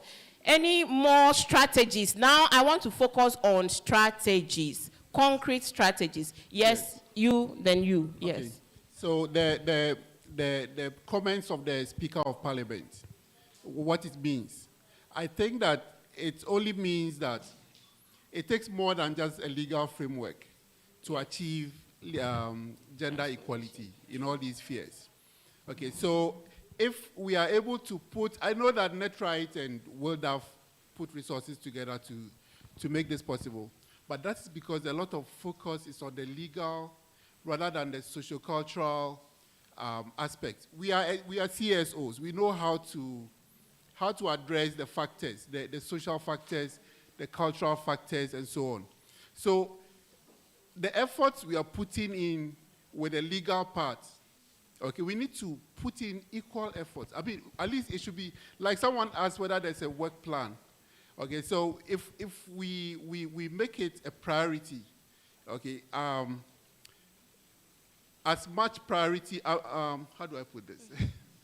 Okay, if we put in the amount of energy we are putting in the legal part, okay? Because that's the beginning, you see. And we have been at this beginning for over 30 or how many years, as we have said. So there's got to be a point where we get the legal framework in place, which forms the basis of, because as for social change, it's not a one-year thing, you know it. Yeah, exactly. It's not a 2-year thing. It's a lifelong re-engineering process. But we won't get behavior change with it. Exactly. So we start with the law so that we have a foundation from which we are demanding these kinds of interventions. Of course, if we have the law and we still don't have the numbers putting themselves up, then the law is not being operationalized. So it's not an either-or situation. But I agree with you that in as much as we are pushing the legal angle, we must be well aware that the real work actually starts after the law is passed. Yes? Right. So, brilliant. Yes, ma'am. I think maybe like we're asking of strategies, yes, and we are complaining about finances as well. If we can appeal to other organizations within, aside the foreign or international donors, to also those who share in our vision, to also support us, that will be fine. And I also think that the women we have in power now, I don't know if we can rebuild their capacity. Not all though, but some will want to see what they are doing now before they support us. We are calling for equality, but the existing ones, what are they doing? Are they achieving targets? Because if I will support you, then I must see what you are doing first. So capacity building of our women, especially those going for the assembly elections now. Let me just chip in this. I contested for an election where no woman has ever won for 40 years. I picked the form just because it was only men that were contesting. This is a gospel fact. And I won massively. Wow. Yes. And the first time in 40 years, I had a female administration. I only have one elected male. This is a history. Why? What did we do? In what electoral area? Okay, so Naspa Ho Municipal Ho West. Okay. Yes. So one, the only thing we were preaching is what we can do, not because it is our time and we want to take over, give women the opportunity. No. I was able to prove to the delegates that we are capable. We are better than our competitors. So we sold ourselves, we sold the message, and they bought into it.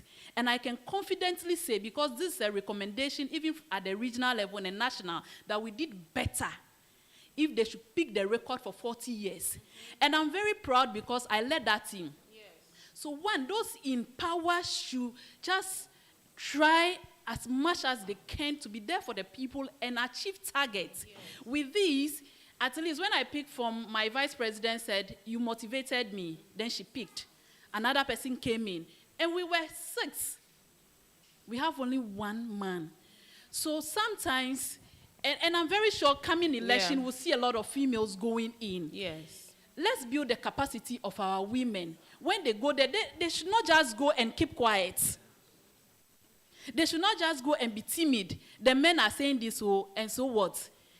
And I can confidently say that I'm the only female regional vice president in Ghana. Yeah. But when we get to the table there, at a point people were like, who is this Ivy? We want to even see her before we meet her. So sometimes it's the personality, yes, not because we want to push women, so you are a woman, go.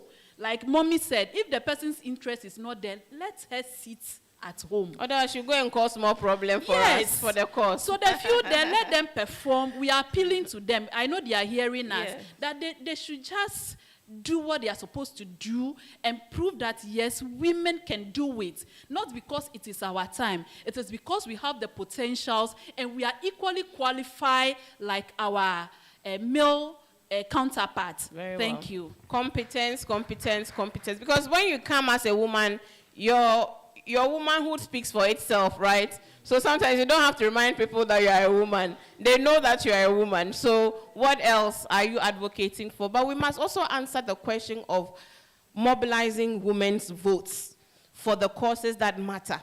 Because we can't pretend that the numbers aren't encouraging. So as the few women that step up, we must make the intentional decision to put them there with our votes. Otherwise, really, why are we advocating? Who should go and do the voting? We have to answer that question too. Yes. But the issue here is that let the men also understand that the woman that is going is competent. For me, I got the men campaigning for me. So if a woman is sitting back and realize that, oh, even men are championing the agenda of a fellow woman, they will join. So the capacity building still comes to play. For me, I keep saying that for the fact that I'm a woman and I'm a gender advocate doesn't mean I'll support any loose person that is going in for an election. Right. Because the person will go and disgrace us and will forever lose that chance of pushing another lady there. So in as much as you say there are women and we should vote for them, we should vote for competent women. So affirmative action isn't asking that we should put square pegs in round holes, right? Exactly. Is that what we are saying? That affirmative action is asking us to put competent women in those positions. Exactly. Any other alternative view on the subject matter? Yes. Yeah. Because you must also know that affirmative action recognizes that sometimes people don't have equal capacity, not through any fault of theirs. So when we're doing affirmative action in education, you know that those who are coming from deprived areas, who have not had the benefits of the resources that other people have had, might be looked upon favorably just to bridge that gap. So conceptually, we must be clear in our mind what affirmative action seeks to do. Yes, please. Thank you very much. I think we must also engage the media to project the positive achievement of women in the past. Thank you. And women who are also going must also have mentors who are there to show them the realities on the ground so that they should not just go with the idealistic views, but know that these are some of the challenges we are going to face, and this is how we were able to deal with them. Right, we're going to wrap up. I need two major commitments from the CSOs represented here. What are we going to do? Auntie Patricia is going to come and introduce the next steps. Yes, ma'am. I just wanted to also suggest that we try to make the men our allies, you know, in whatever we are doing. We need the men. And the men, you know, you have sisters, you have daughters, you have your wives who are capable. Support them. The women can do it confidently when they know their husbands, their brothers are behind them. Yes. So let's not forget that we need the men as allies.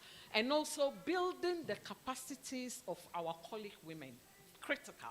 You know, much as we are talking about taking up leadership positions at all levels and institutions, it is your performance that will make people see you as a candidate that can deliver. Yes. I know I have encouraged a lot more women to participate in leaders. Sometimes they didn't even know they were capable. Yes. But I had to tell them, you did A, B, and C. So see yourself as somebody. And as I speak, 2 women have filed in, you know, to stand. So please, let's support one another, and then let's make the men. Exactly. Right. I thank you. One last commitment from CSO. We are all here. If otherwise, I will take it from everybody. At least CSOs, what should we also be doing? We have identified our key target stakeholders. We know the gender committee is one. We know Parliament as a body is one. How about faith groups?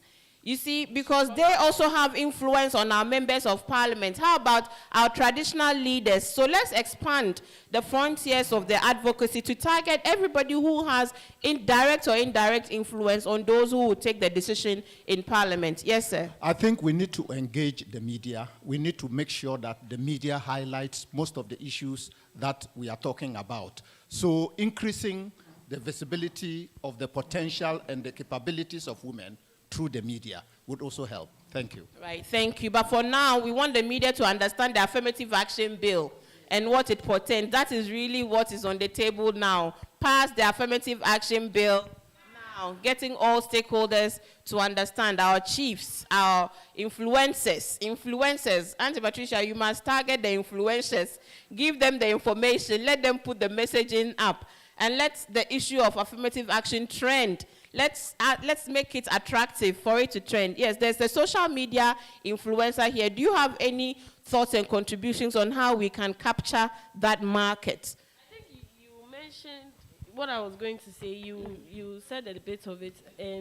You know, these days the media outlets take news on social media. They go to social media, whatever is trending, they have social media trends as part of their news segment. Yes. So we can, I mean, there are a lot of the groups have WhatsApp platforms where their members are. So we can decide that for the next 2 weeks, we are all going to be posting on social media about this thing. So somebody can prepare the content, because not everybody can prepare content. So somebody can prepare content. We have short content form for each of the various social media platforms. And then maybe 6 o'clock today, everybody is posting.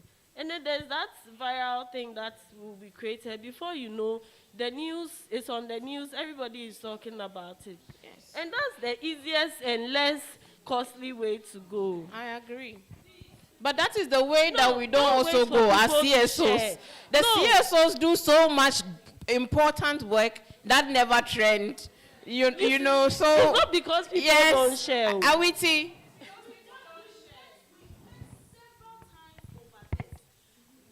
Count the number of meetings we've sat here and discussed social media engagement and all those things. It's a good strategy that we should do that. But how do we do it? Is that because we've done this in several times. I can count the number of people who follow Netright page over here. How many of us? No, I'm just being realistic with you. How many of us actually we didn't want? Because we can talk about social media as a tool, but honestly, let's be. How you can say it like this, but how do we get it done?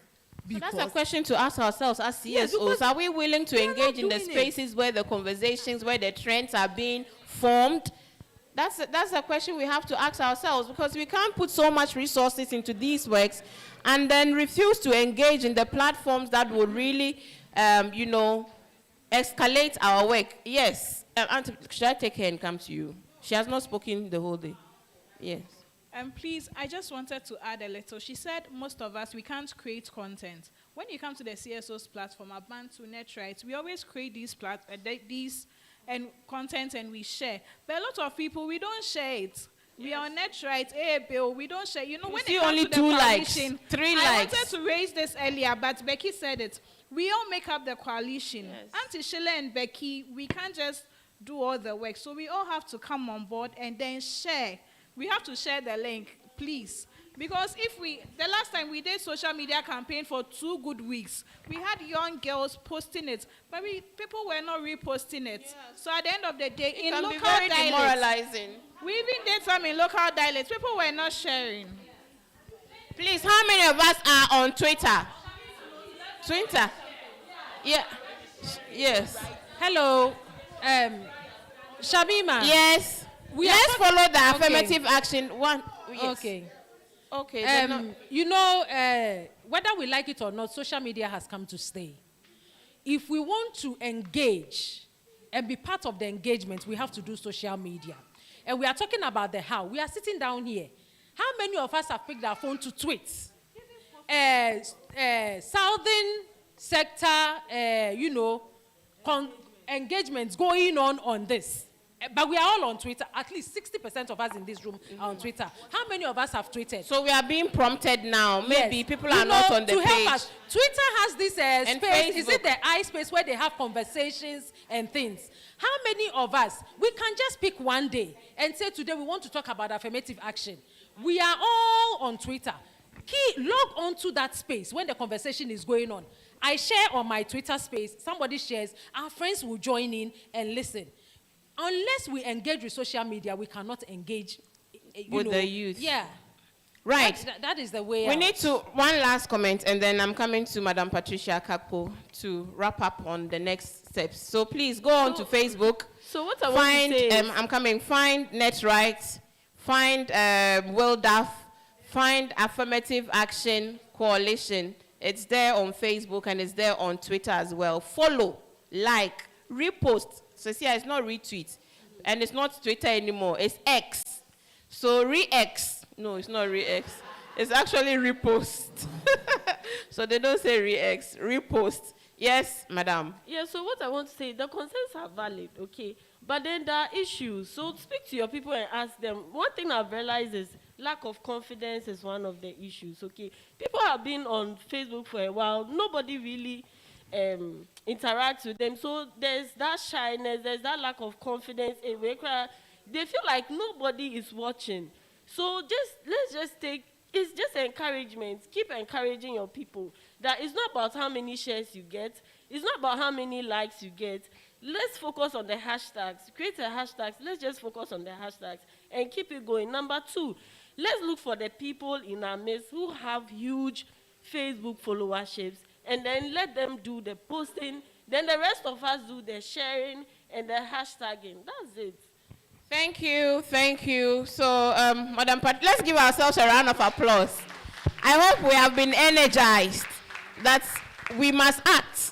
It is by our individual and collective action that will create the society that we want. We can talk all we want. If we don't back our talk with action, 20 years from now, our children will be here in this hotel room, I can bet you, having this kind of conversation. We wouldn't have done them well as a generation pre-gone. Madam Patricia, what next? Okay, what next? The first thing, please pick your phone.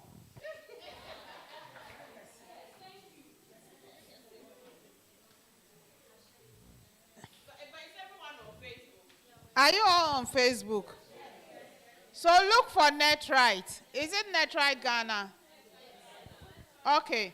Look for WILDAV Ghana.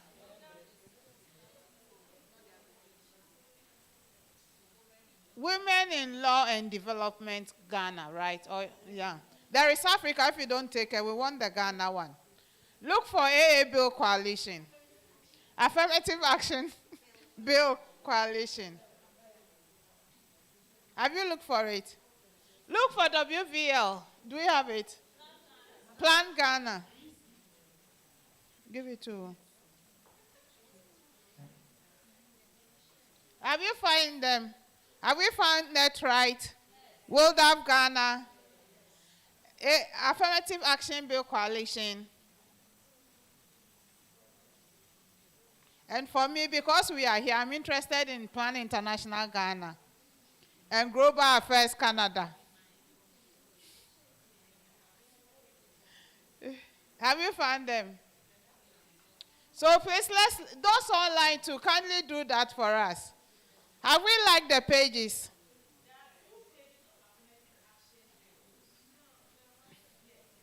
The one in full.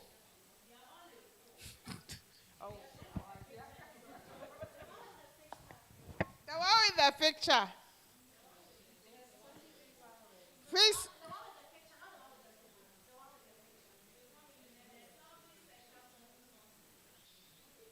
So please, let's share. And then when you see that hey, let's like, and now what can I do? Please follow the pages, but you can follow. So let's like the pages.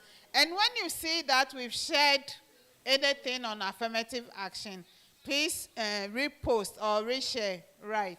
Because I think about a week or so, we have infographics that, Netright has infographics that we are sharing.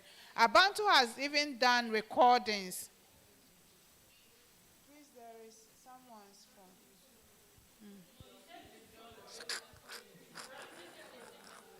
Abantu has even recorded a short documentary on voting for district assembly members and also on affirmative action. Please, when we see them, let's share it. Okay. Right, thank you. Now,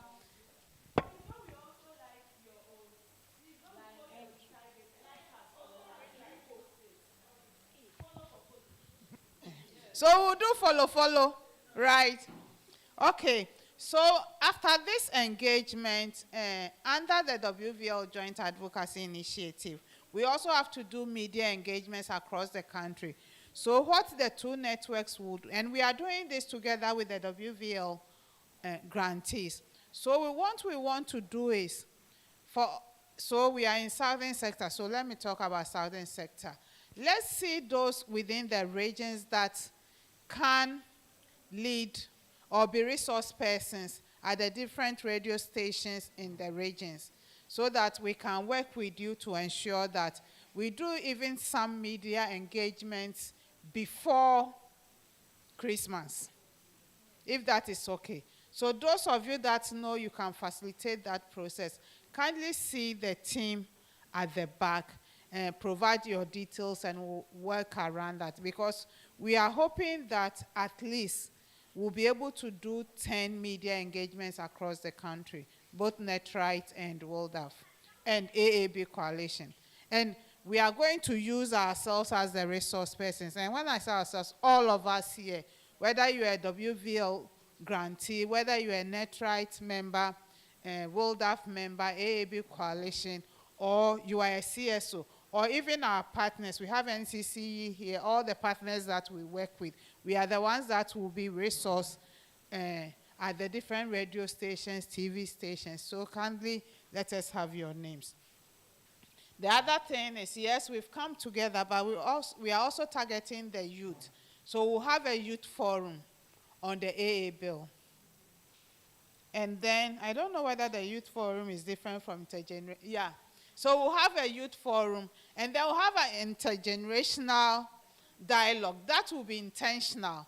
So for the youth forum, it's focusing on youth. And please, if you are not youth, and that will be up to 35. Me, I'm 33, so I'm part of it. If you are above 35, don't call you are not youth. So we'll have a forum for the youth. Then we have the intergenerational dialogue, where we'll bring both the below 35 and those above 35 together. Auntie Patricia, the assemblywomen, they have to go. You know, they're in the heat of campaign, yes, so they've requested permission. Please, permission granted. And let's wish them success. All the best. Yes. Thank you all so much. Next time when we meet you are giving God us bless you. News. Right. Thank you so much. And then thanks to our flip chart rapporteur. She's done a brilliant, beautiful job. Thank you. Then we are also, initially we said route march when we didn't know where the bill was. But now we know that Cabinet has approved it, but even passing, and also another tug of war. So I think we'll go back on the drawing board to see whether it's, and the time that we wanted to have it was also, the environment at that time wasn't safe. Yeah, so we decided to hold on to that. So we'll decide whether that will come on or not. And then the other thing is about, we were thinking of having a national dialogue. We've had Southern, we've had Northern. We need to put a document together to present to Parliament. So we are also thinking about having a national, should I call it stakeholders forum? Yeah, stakeholders, another national consultative forum, yeah, where we'll put all the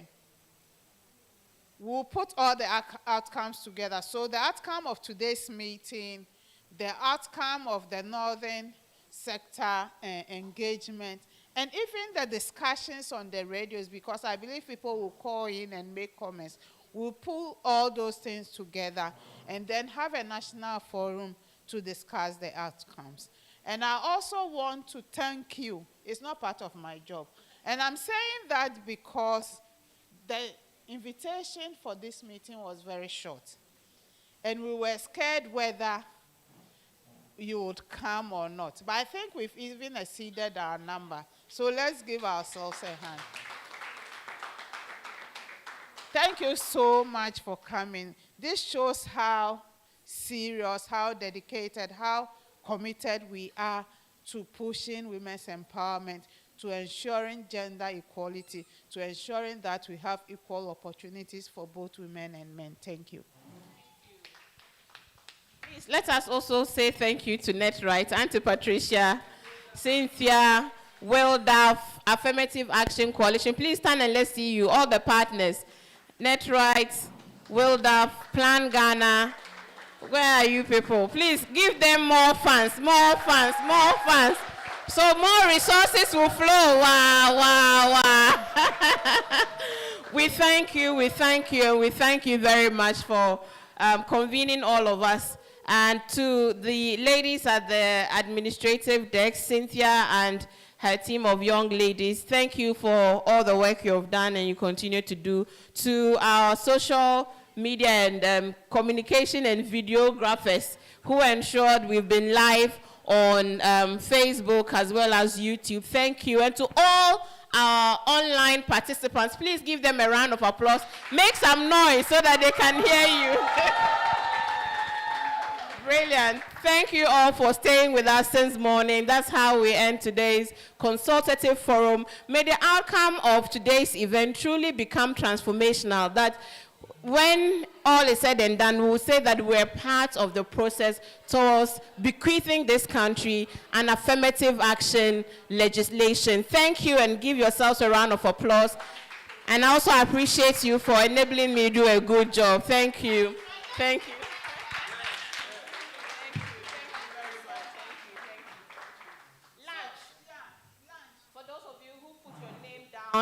For takeaway, your food is ready. For the rest of us, let's march majestically to the dining room where beautiful display of wonderful, sumptuous meal awaits us. You cannot change your mind if you have taken your takeaway. Takeaway, you can't change your mind. We'll be eating desserts. I'm not sure if people will have desserts. All right. May God take us all back safely to our workplaces and home. Thank you.